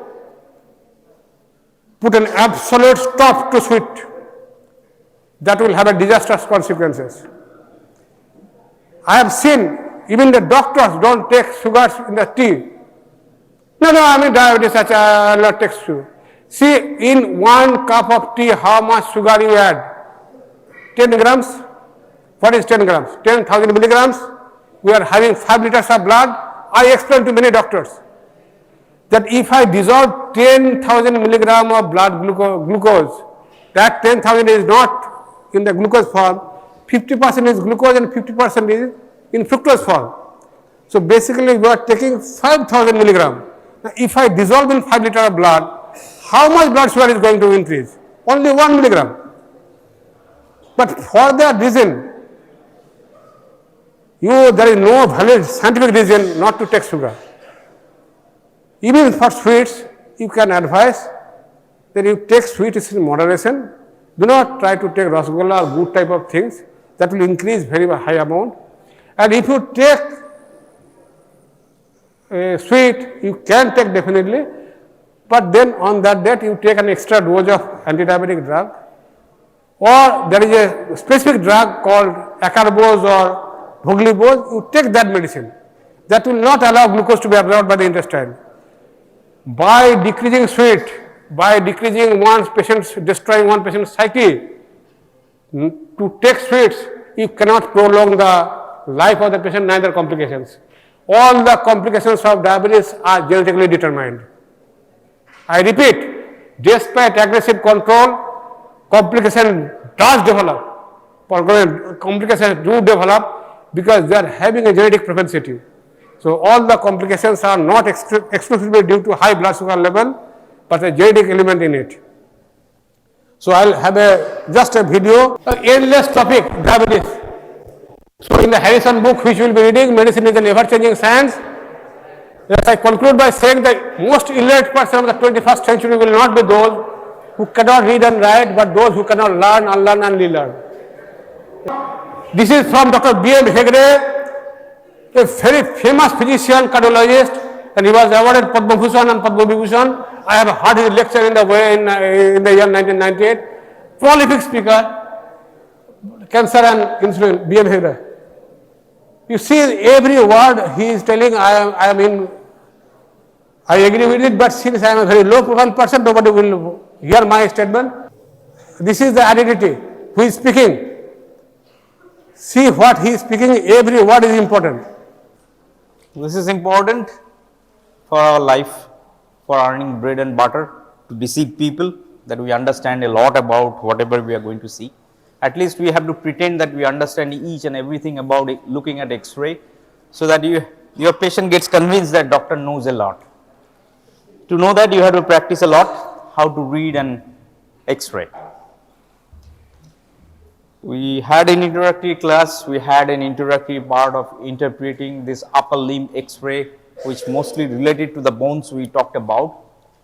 Now, the bones along with the soft tissues we just talked about in this particular upper limb radiology, along with this talking about the joints. So here in this radiology part of the thorax, we are going to introduce the organs or viscerals. Now, the rule is simple. We have to make this particular thing simple so that we can just like have a quick understanding on the things, and we are not to go in a great detail of the radiological basis of anatomy. Simple thing in a way that we should be able to understand what kind of organ we are looking at, or what part of the body we are looking at, and what kind of like a projections of the rays or the directions of the rays, how it is coming, and what exactly we are seeing, and what exactly we are understanding looking at this structure. And if you understand something, there would be something which you cannot understand. If is there, we cannot understand that thing, we point out, and we just like try to figure out if it is a normal or abnormal one. So once you know the normal, we can just like know the deviations from the normal, which is abnormal.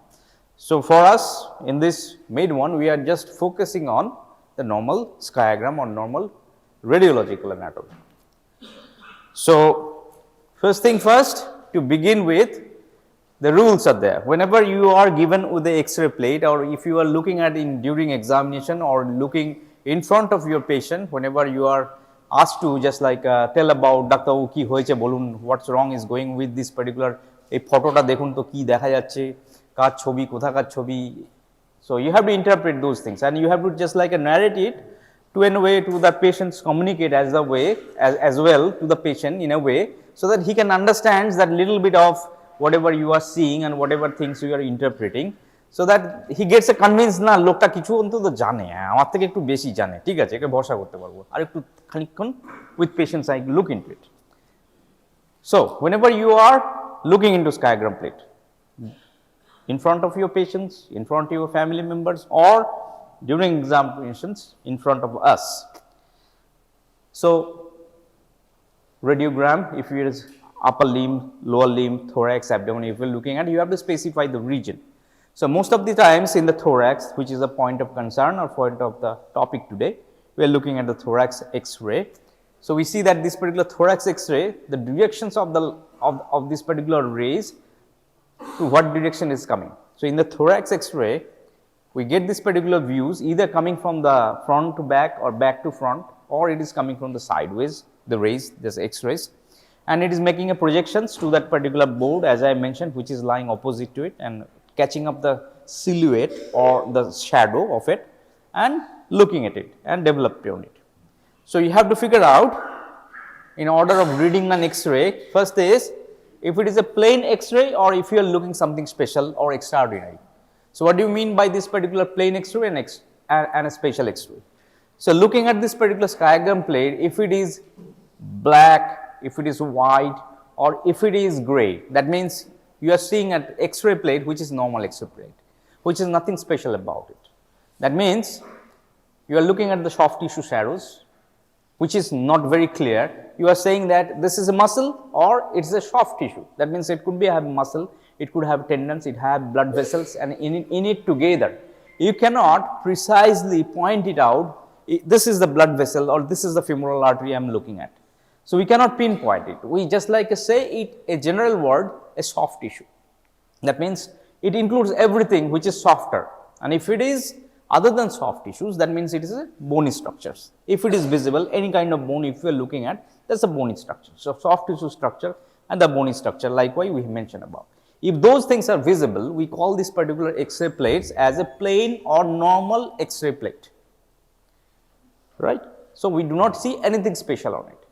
Now, by any chance, if you are looking at the X-ray plate which is showing something which is normally can be seen, soft tissue shadows and this particular bony shadow, along with that, if you are seeing something like, for example, an artery which is having a tortuous course and blood vessels which is having a particular pattern, or any kind of organ like windpipe or any kinds of organ which is having a gross understanding that you can see the stomach, you can see the small intestine or a part of the large intestine or rectum, that means something special, you are seeing an extra. That means this is an extra spatial X-ray. So, that particular word that has to come from your mouth or whenever you are writing it, it is a plain or a spatial. That is the first thing before you go for any further. It is a plain X-ray or it is a special thing. Special thing, that means it is happy birthday, seeing something more. I am getting more information, that is why we call them as spatial. Now, after that, spatial means we had to add something special to make it special. That means this particular organ or blood vessels or a organ, it is not visible normally.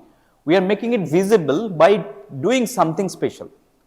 But we are doing something, that means we are adding something.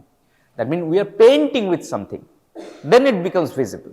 So, we are painting some dyes and then that dye, as it goes on it, sticks on that particular organ or runs through the blood vessels, then it becomes visible. Then we call them as, oh, we can see the blood vessel. And that particular dye or special element that we are introducing, we call them as contrast.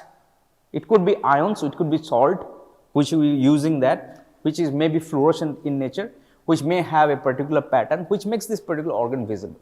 So, this is in simple words, if you are seeing something ordinary or extraordinary, plain or spatial. Spatial means contrast, you are adding something special. Contrast means you are adding some radio opaque dyes, that means you are adding something which is making it fluorescent. Then view of the X-ray, that means whenever this particular X-ray image or this particular photograph is taken, what was the status of the patient, how the patient was standing or sitting or in a posture. In that posture, to which direction and through which way the rays are coming and to which direction it is leaving. That means, if I call this particular X-ray as anterior posterior view, that means the ray is coming from the anterior side and it is penetrating my body through anterior to posteriorly and making an image which is catching on this particular board and making an impression or shadow on it. That particular shadow, if you are interpreting, you are seeing this particular organ anterior to posterior. We call them as, in short, AP view. That is the way. But in any ways, if that particular ray is coming from the back side and we are taking this particular plate in front of us, that means we call them as posterior-anterior view. So, we call them as PA view. That means the light is coming from that patient back side and it is reflected, or the shadow is reflected in front of us, which is making a silhouette or shadow, and which is catching developed under negative film, and we are interpreting it. So, that particular directions of this particular film we have to understand. So, view of the X-ray, it is AP view or PA view, that is what. Or if the X-ray is catching the lateral sides from it, if it is coming from the right side and leaving to my body, penetrating it, going to the left side, or maybe it is coming from the left side and penetrating my body and going towards the right side. So, right or left lateral views, depending on. Now, whenever you are interpreting this right or left AP view or this particular lateral views over there, we usually give a mark on it, right, R or L, that helps us to identify what view we are looking at. Without looking at those particular marks, which is right or left looking at, we are just not going to mention which is the right lateral view or left lateral view. We just mention about this lateral view. So, these are the two views we talked about or familiar about, anterior posterior, posterior anterior view or lateral views. Right lateral, left lateral, does not matter. If it is mentioned, we are going to mention it is left lateral. If it is not mentioned on the left side marking on it, we are not mentioning. We just like broadly saying this is lateral view X-ray showing this or this region, etc., etc. And the third view, in between anterior posterior and lateral, we have a midline thing, which is a vector which is running through 90 degree in between that 45 angle, we call them as oblique view. That means, it is neither anterior posterior, neither it is lateral view, it is lying in between, you call them as oblique view. That particular oblique view also, it reveals some of the ideas or some of the areas which we are wanting to explore on. We will be seeing this particular three views in this particular region, and we will be understanding how these things looks like and following the same principle. What principle? What region we are seeing here? What are this kind of X-ray we are looking at, the plane or spatial, and this particular region showing what? Bony shadows, soft tissue shadows, showing what and what you are exactly seeing.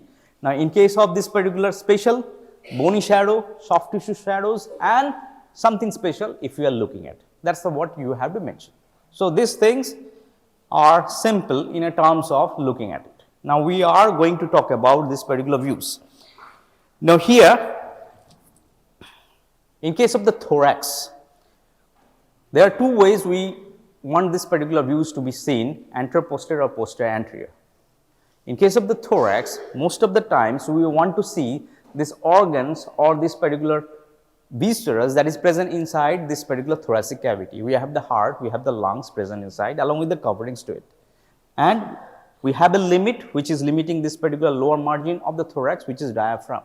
So, these are the soft tissue shadows which you are seeing here, and this midline we have the heart tissue, along with that we have the space, we call them as mediastinal space. We also contain several organs like esophagus, trachea and lymph nodes, etc., etc. They are also there. So, we have a crowding of the organs or viscera in the thorax region. In that particular region, we also have covering over here, which is known as the ribs or thoracic cage. Now, this particular thoracic cage makes an impression on or over this organ or viscera. Now, if we want to bypass that, the image of this thoracic cage over these particular organs and viscera, which is present in here, we have tested with this anterior posterior view or posterior anterior view, both of these things. Now, whenever you are going to interpret the organs which is inside in our bodies or inside the thorax, we have seen the crowding of the ribs or the image of the ribs is less obvious if you take a PA view or posterior anterior view. So, in case of the thorax, we just like usually give you with this particular X-ray plates, which is PA view. That means, we are focusing on the viscera organs which is present in the thorax. Now, that particular thing we are doing it to bypass the shadows which is laid by the rib cages. So, if the rib cage is crowding over here all this particular organ and viscera, the interpretations of the organ and viscera in the thoracic region is little bit difficult. Compared to that, if you just like take a PA view, that projects more or less clear picture of the thoracic organs or the viscera. So, in case of the thorax, the views normally what you do here, we give that PA view or posterior anterior view. What do you mean by the posterior anterior view? Is that light is coming in front, light is coming from my back, like from the vertebral end, it is coming, and I am holding the plate in front of me. So, light is penetrating my back side first and then penetrating the organ, and that particular reflection is falling on the plate which I am holding like this, and that particular image is caught, and we are developing that particular field. So, we call this as PA view. Now, when we do this AP view, we do the AP view if you are going to see these particular bones in particular, ribs in particular, thorax in particular, like in the sternum in particular. When do we do that? Whenever we have these particular patients coming with the trauma to the chest, we are suspecting there might be a rib fracture. We are not going to see these particular organs in detail. So, we are going to see the ribs. So, that knowledge you have to know. If you are going to see this particular ribs really very neat and clean, you have to make a view which is anterior posterior view. And whenever you are going to see this particular organ in the thorax, we usually take the PA view. Am I clear with this particular concept or not? So, let me just like clear this once again. In this particular region, whatever we are doing in this particular class or in this particular MBBS sessions, in the thorax region, in the view of X-ray, if you are looking at, is posterior anterior view. And whenever in a clinics, you are going to do this particular X-ray of the ribs, or if it is required to understand if it is a fractured rib or not, we do a AP view. But in this examination, during this particular anatomy examination, radiology, we give this PA view of the thorax, right? So, that's a rule. So, let us move into this particular X-ray plate and see how it makes it out. So, this is normally X-ray plate which may be just like given on the view box, and you are interpreting that. So, go by with the methods whatever we are planning with. So, the first thing is what kind of view, what are the regions, what kind of X-ray plate you are looking at, those things you have to keep in mind in here. It is a general or it is a plane or special. Region, what you are seeing here. The view you are looking at. In case of the thorax, by default, you are looking at PA view thorax at this level. So, go on, what you can understand. Talk to your friends or just like next to your, whoever sitting next to you, we can talk and just like figure out.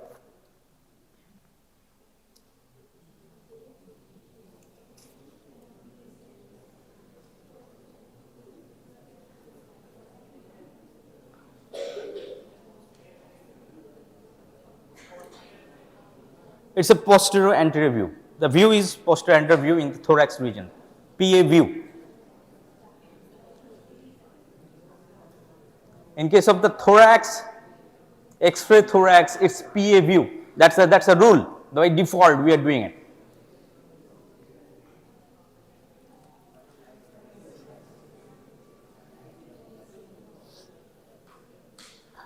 Okay, saying that, talk to your friends.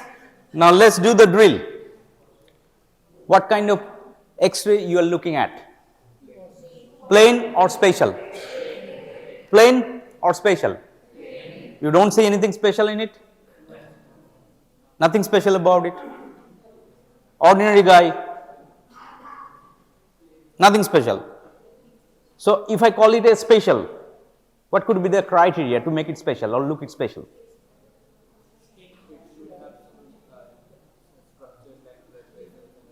It should have some structure visible. What kind of structure? Which you are not seeing in normal ways. Artery, vein, bronchus, etc., etc. And you can really see that, right?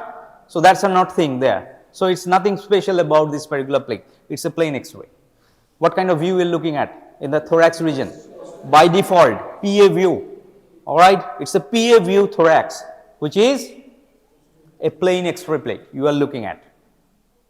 Now, one step ahead, what you are looking at. Now, describe it, what you are looking at. Showing what? Showing what? What you are seeing here. But step by step. Now you can talk to your friends, then you can answer. Alright? Showing what?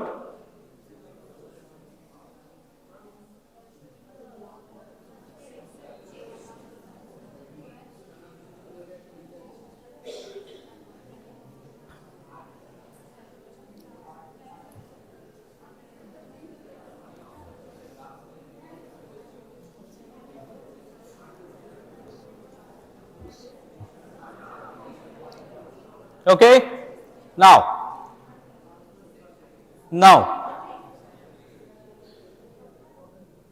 showing what? Showing what? Now again, you have to go to the basic, as if nobody learns it, nobody knows it. Very basic. What you are seeing? Showing what? That's the thing which is already done. Showing what? এর মধ্যে কি কি দেখছি? কার কার ছবি দেখা যাচ্ছে? কে কে আছে?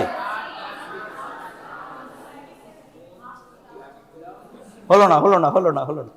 Again fall back. You have to be systematic in approaching anything. You have to be disciplined, you have to be systematic, or else you will be going to miss it. Showing what? Follow the rules.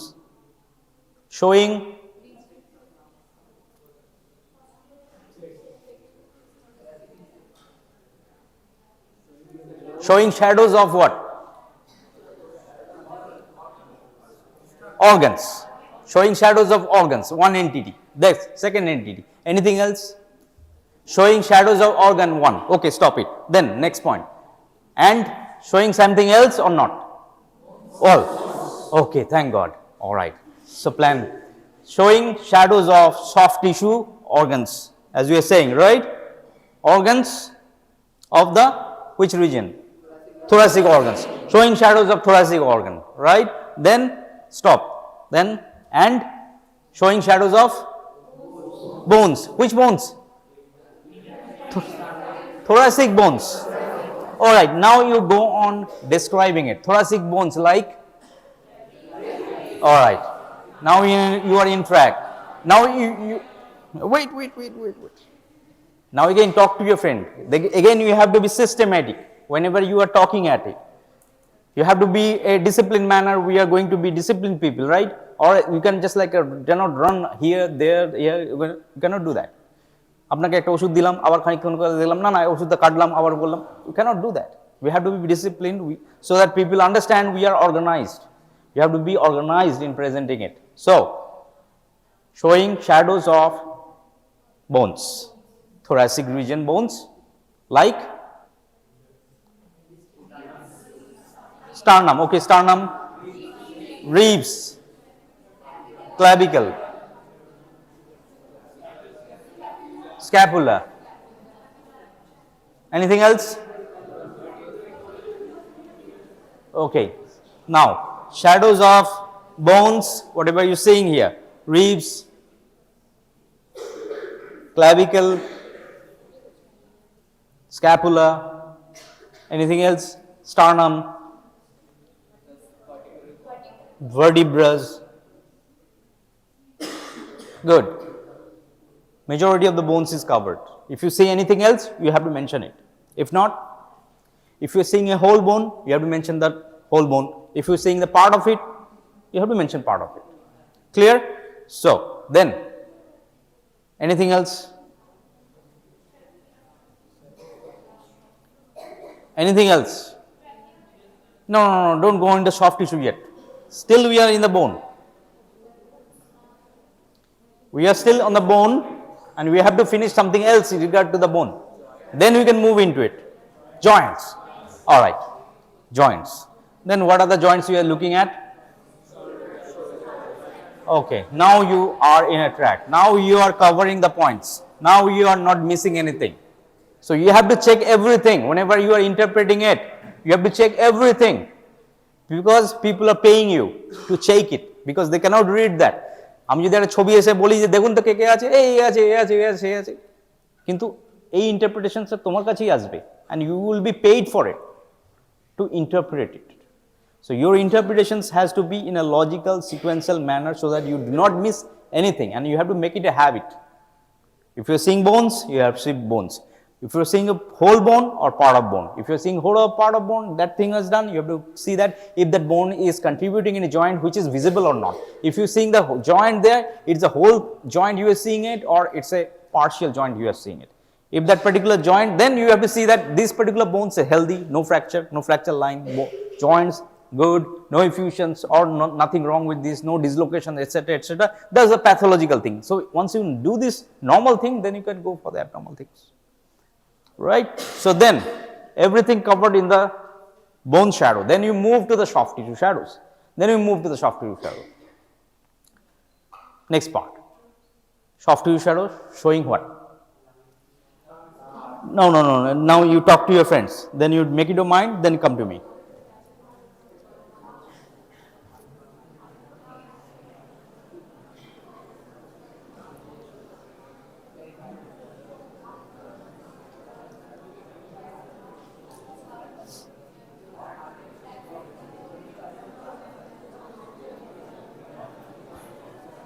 Okay.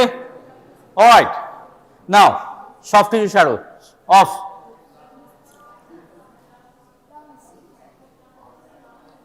again lungs. Then you break it down. Lungs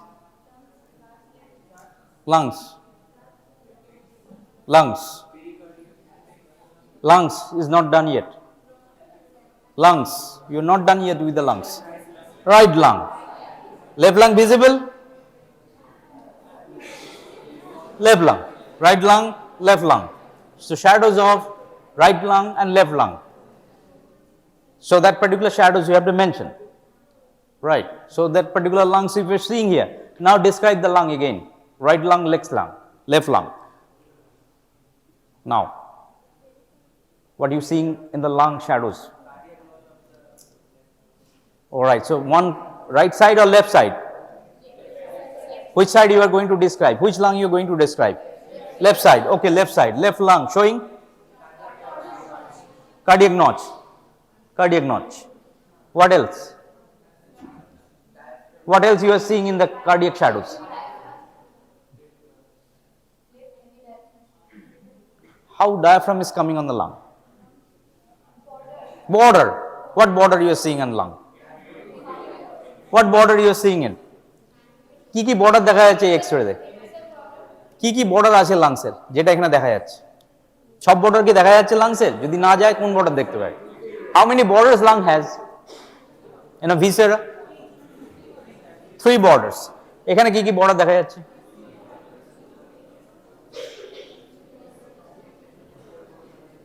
কি border দেখতে পাচ্ছ এখানে দেখা যাচ্ছে কোনো border না কিছুই দেখা যাচ্ছে না আপনার তো বর্ডার গুলো খুব খারাপ হয়ে গেছে আর ভালো বর্ডার করে নিয়ে আসুন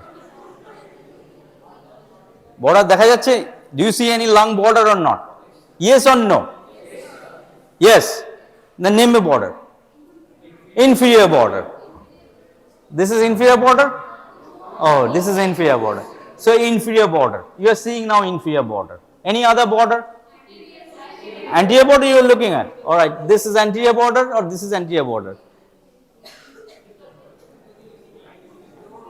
so this is anterior border so this has to be the anterior side right now in case of this x-ray plate whenever you are interpreting we call this border not anterior we call it as mediastinal border এই বর্ডারটাকে আমরা বলি mediastinal কারণ কি এই mediastinal স্পেসটা msk occupy করে আছে mediastinal সারফেসে থাকে এই mediastinal border okay fine so this lung we are seeing here lungs এ কোনো লোব বা কিছু দেখা যাচ্ছে any component of the lung you are seeing in addition to it আর কিছু নাই lungs এর চ্যাপ্টার শেষ all done আপনার lungs পড়া হয়ে গেছে আর কিছু নেই lungs এর apex of the lung এটা তো ভালো apex দেখতে পেয়ে গেছে so more information you are getting so it apparently it looks like easy peasy but if you break it down look at it it's informative and it is really informative so you are seeing the apex of the lung you seeing base of the lung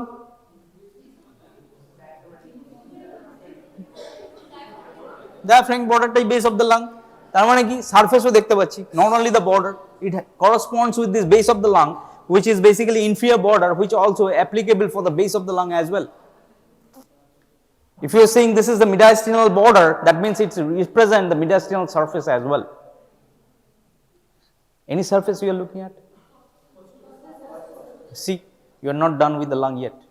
Surfaces you are looking at. So you have to tell them. পেটে কথা চেপ লাগলে পয়সা দেবে না কেউ, কেউ শুনতেও আসবে না। You have to বলতে হবে, বলে যেতে হবে। So thing is that this is the way we are interpreting. Left lung, similar to it, right lung. কি দেখছো?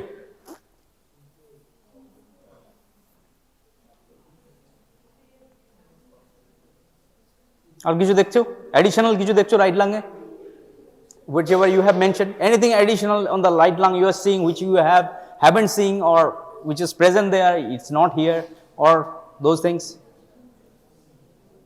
It has the same silhouette or it has something extra or something less informative. It has less. What less? Cardiac lodge is absent. Okay, fine. Anything? Any difference? গোলাটে দেখছো ঘেটে গেছে একটু, mediastinal সারফেসটা অতটা ভালো নয়, অতটা ক্লিয়ার কাট নয়, right? Because of the right border of the heart is not that visible. That's why this particular thing is not cutting edge. This side is prominent because left ventricle chamber খুব sharp, prominent. Anyways, other than this, anything you can make it out of this?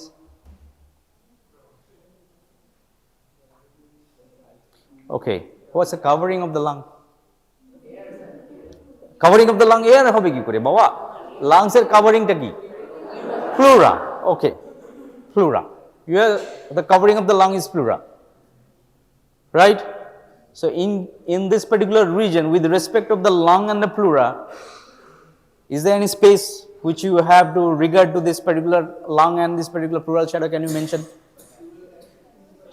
One space আছে related to the lung, which is related to the inferior margin of the lung. Costodiaphragmatic, costo-mediastinal space. Now identify that particular space. So you didn't mention that. I mentioned it. So you are seeing something else. You are not mentioning it. So this angle we call them as? This angle is? And this brings money. See, if you have a disease where you cannot see these angles, that denotes lung is on trouble, which you can mention it. We will see some abnormal things, then you can see these angles are not visible. So you have to know that particular angle, which is costomediastinal angle, costodiaphragmatic angle. So these two angles matters a lot. So this is how we interpreted this particular lungs, right? Now next to lung, what else we can move? What else you are seeing here? Heart. Okay, now again, describe heart. What in a heart you are looking at, what you are seeing. কি দেখতে পাচ্ছো? What in a heart you are looking at? তুমি তো তোমাদের বন্ধুদের মধ্যে কথা বলে নাও, দেখে বলো যে কি কি দেখতে পাচ্ছো, ভালো করে দেখে নিয়ে বলো। So shadows of the heart you are looking at. So what you are seeing in the heart? Chambers দেখা যাচ্ছে হার্টের? দেখা যাচ্ছে না, তো কি দেখা যাচ্ছে সেটা বলতে হবে তো, সেইটাই বলতে চাইছি। তোমরা আলোচনা করো না, আমি জিজ্ঞেস করছি তারপরে।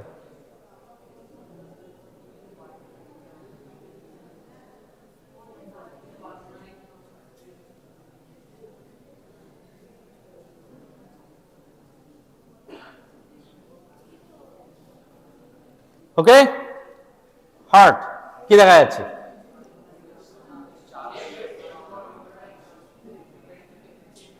কি দেখা যাচ্ছে হার্টের? সব থেকে প্রমিনেন্ট কি দেখা যাচ্ছে? চোখ বন্ধ করে দেখা যাচ্ছে কি জিনিসটা? লেফট ভেন্ট্রিকল দেখতে পেয়ে গেছি, বেশ, লেফট ভেন্ট্রিকলে দেখতে পেয়ে গেছি। আচ্ছা বেশ, আর কি দেখতে পেয়েছো? Chordae tendineae. সো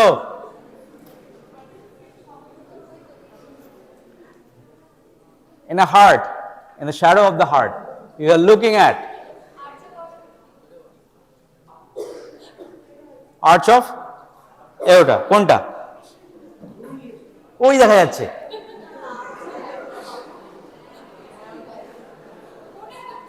এটা হচ্ছে তো, আচ্ছা তাহলে হার্টে কি কি দেখা যাচ্ছে, ওই দেখা যাচ্ছে ওই দেখা যাচ্ছে বলে বললে হবে না, again you have to be discipline and systematic. কোনগুলো সব থেকে ট্রেস করা ইজি, প্রথমে তোমরা লাংসে করতে কোনটা ট্রেস করলে, বর্ডার্স, এখানে দেখো বর্ডার্স কি দেখা যাচ্ছে, আয় দেখো বর্ডার্স গুলো দেখতে পাচ্ছ, right border of the heart, left border of the heart দেখা যাচ্ছে, লেফট ভালো দেখা যাচ্ছে, রাইটটা অত ভালো দেখা যাচ্ছে না, কিন্তু ধোঁয়া ধোঁয়ার মধ্যে কি দেখা যাচ্ছে, inferior border of the heart দেখা যাচ্ছে, অতটা ভালো দেখা যাচ্ছে না, রাইট বর্ডার লেফট বর্ডার দেখা যাচ্ছে, রাইট বর্ডার লেফট বর্ডারটা খুব ভালো দেখা যাচ্ছে, you can see pretty well the left border, right border is not that good, inferior border even less, but we can still make it out this is a thoracic region where the heart shadow is lying, right? Along with that somebody sees arch of aorta দেখতে পেয়েছি, right? Those things is visible, এরকম করে দেখিয়ে বলেছো, না না ও বলেনি, আমি বলছি কেউ বলেছে, so let's make it out with this particular thing, see that, this is how we are going to see that. That's not going to be as clear as the lung is, because lung is very crystal clear because of the air is there and which is penetrated or through and through penetrated by the X-ray. Whereas this particular shadow over here in the heart is not that visible. Now you just make it out the lines which is following this particular different colors used on the heart shadows. And this is indicating the borders of the heart. So you can make it out which border you are looking at with different colors placed on it. So red line is there, we have this particular yellow line, we have this particular yellow line continued down which is reinforced by the blue line. So what borders on the heart you are seeing here, what's the red border?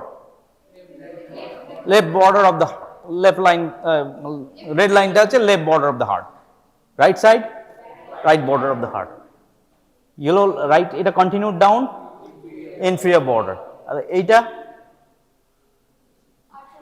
arch of aorta, আমরা কি বলি AK, it looks like a knuckle, so we call them as aortic knuckle. So this is what we are seeing here. Most of the time put a pointer here and there and there and there, we ask you to identify seeing it, just interpret it. So this is what you are seeing here, aortic knuckle which basically represents the shadow of the arch of aorta, and this particular right border, left border, inferior border, that's what you can see. And once you can figure out this particular thing, then you can see some other organ which is limiting the lower course or lower limit of the thorax, which is the diaphragm. Now the diaphragm have three components, central part and peripheral parts. Peripheral parts we call them as domes of the diaphragm. They are right dome and left dome. You have to measure what? Whether they are lying at the same level or if they are in a different level. If it is there, which one is a higher level, which one is low. If that is normal or not normal, that you know anatomically. And then you have to figure out this particular under the diaphragm we have some shadows or not. So we call this under the diaphragm FGS, fundus gas shadow, which is related to the stomach, which is the fundus region of the stomach holding the gas there. So this particular interpretations also comes along with it. So these are the basic which is easy to find it out regard to this particular cardiac shadows, regard to the lung shadows, regard to the diaphragm which you see here. The level of the diaphragm we ask you about the domes of the diaphragm, whether they are on the same plane or not. If they are on the same plane, why they are on the same plane? If they are on a higher or lower plane, why they are on a higher or lower plane? What's the normal thing about that? Now, what normally this particular thing is visible, and apart from that we just like have to follow a midline shadows in this thorax region, which is lying a little bit on the higher plane or in the thoracic or thoracocervical region, which is a midline shadow which represents this particular region. You see the black shadow which is coming over here. So this particular midline shadow, black shadows which you're seeing here, a little bit very obscure, not that very visible like lungs or these hearts and everything, we call them as TS or tracheal shadows. So normally the normal positions of the trachea, we can see that this particular trachea is lying here, right? This is a trachea. So this is how we see the trachea, feel the trachea. If you look at it, you put the finger like this and you see that this particular trachea is little bit not in the exact midline. It is shifted to some side. It has a reason why it is shifted to it. So we call them as normal positions of trachea, how to figure it out. In the physiology, they will teach you how to figure this particular trachea, what's the normal positions and why this particular normal position is there, just like the diaphragm positions.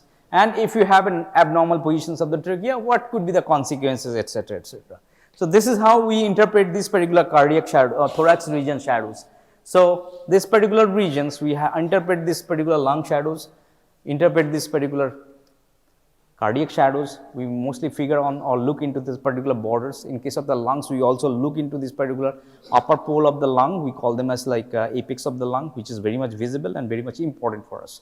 We understand this particular lower limit along with this particular pleural extensions, which is down there. We call them as recess, which is the empty space between the pleura, lower margin of pleura and lower margin of the lung.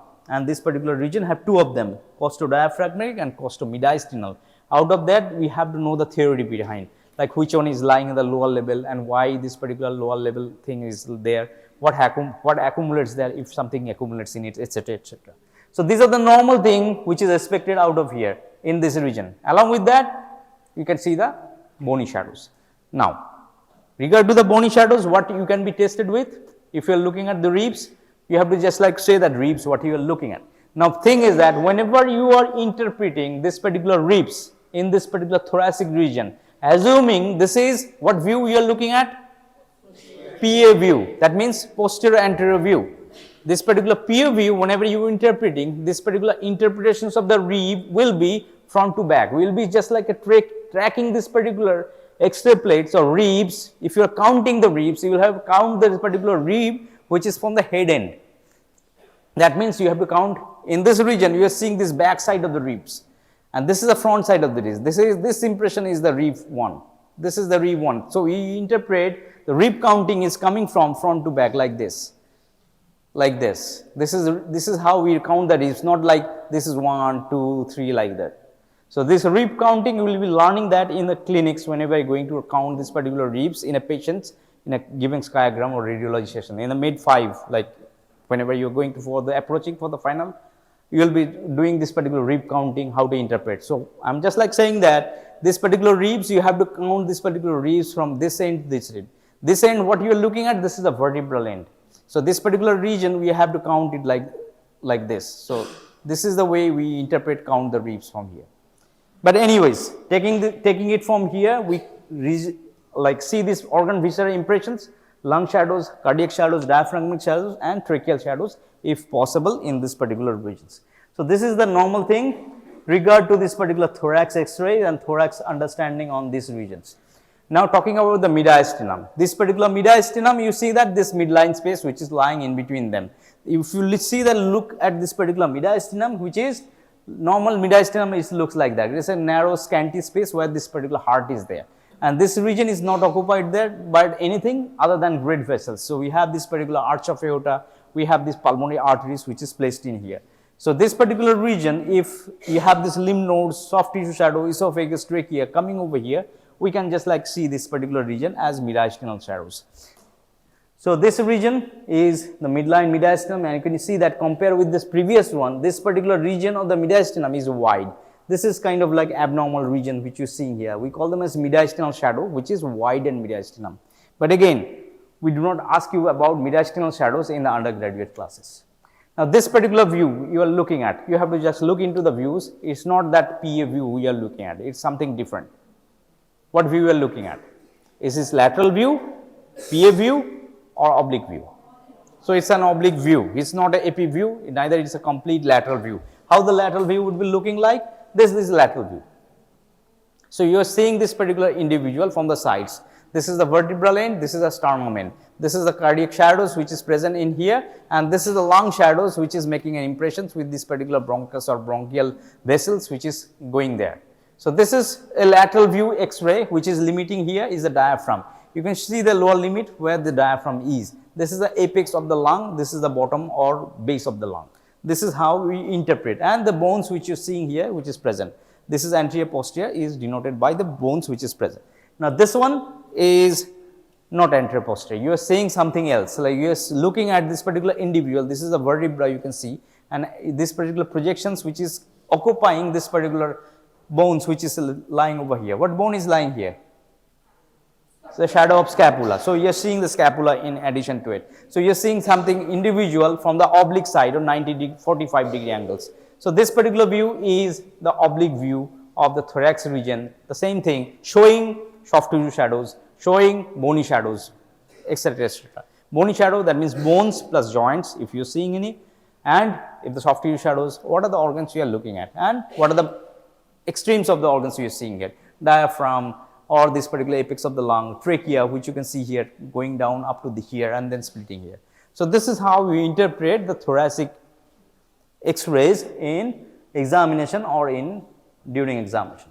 Now, this is an abnormal picture, that is what I am showing here to understand what is the difference of knowing this particular normal anatomy. So, in this particular picture, which organ do you think is not behaving normal? Lungs, heart, diaphragm and anything else. Lungs. Which lungs you have to figure out, right lung or left lung? So, left lung it's not working. So, what you are missing out here is that looks like it is falling short, like this is short, like lower lobe of the lung is not present in here. Along with that, what we can see there, this region we call them as angle. What angle? Visible here. What angle we call it here? Visible here. We call them as loss of angles. When it happens, something accumulates in this pleural space. What can accumulate in the pleural space? Fluid it can accumulate. It can accumulate blood, including fluid. It can have a pus. So, that particular obliterations of these things, which is known as thorax.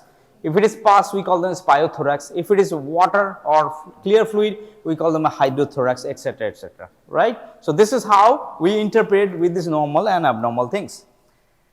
Now, this is what we are seeing here is an abnormal thing. Same on the left side it is there, but here you see that there is a clear cut level is there. Compared to the previous one, you see that this is a little bit like a do not have a clear cut straight line. Here you see that this particular lungs ending in something like an irregular margin, whereas you see that this particular lungs is ending on really sharp margin. You can see the same thing, cannot see this particular angle seen here, obliterations of the angle, but this particular lung is ending on the straight line. This particular interpretation is for is accumulations of the water and as well as accumulation of the air or air something else as well, which is leading to the collapse of the lung. We call them as hydropneumothorax. We have the air which is limiting here, we have the water, and it is a line which is making here which is straight line. So, this is kind of like an abnormal thing. Now, this is what you are seeing here, the cardiac shadows. This cardiac shadow is looking like normal or abnormal. Looks like this particular heart looks like a water bottle. We call them a bottle shaped heart. You see that this particular dimensions of the heart from here to here. That means the blue, this yellow line and the black line total dimensions. And this particular C line, which is denoted by the red, which is the entire dimensions of the thorax. You see that this particular A to B or this line to this line, A and B together is making a big line compared to this particular C1. So, this particular thing we call them as cardiomegaly, which we interpret in a way. But again, this is for your understanding how you interpret the diseases, etc., etc. Now, coming to this particular special thing, what makes something special?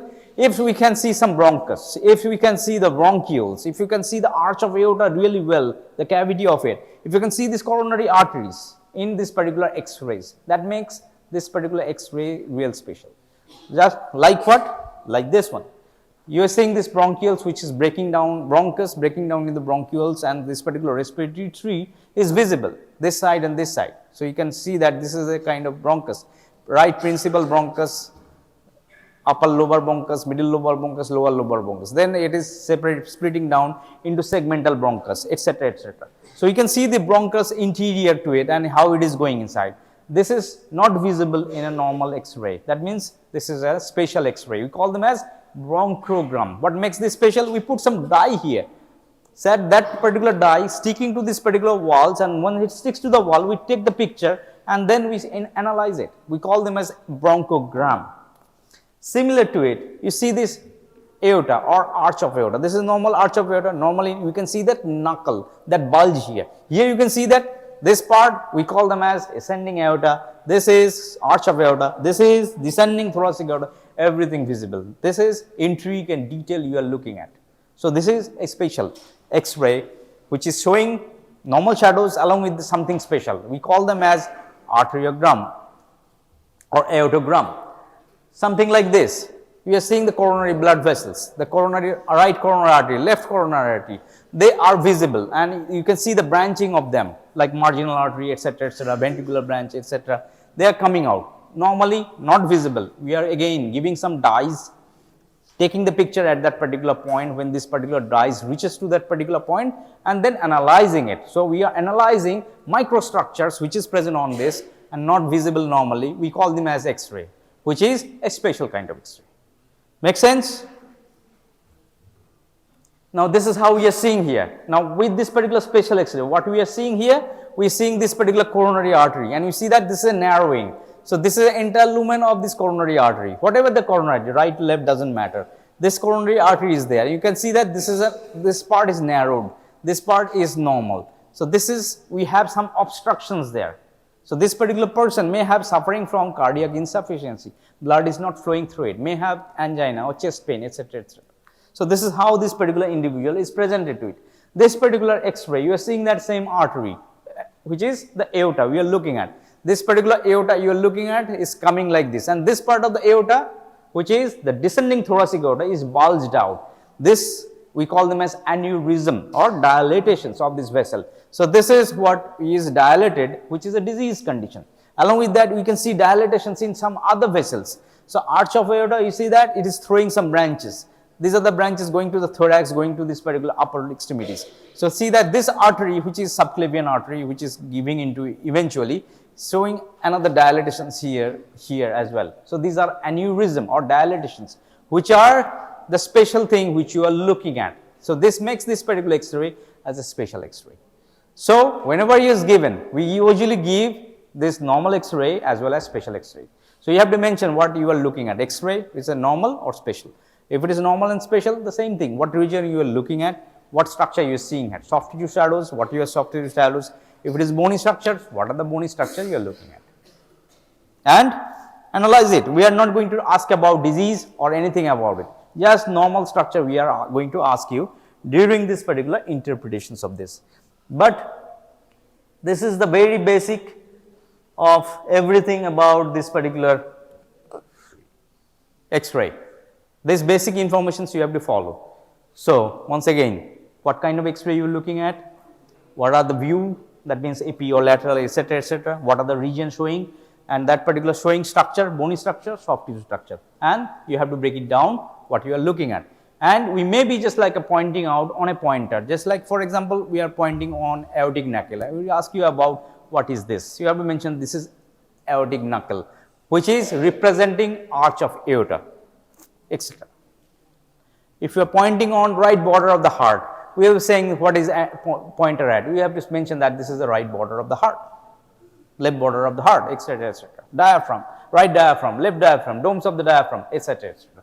So this is the way we ask you to interpret during examination and ask the simple mode of answers.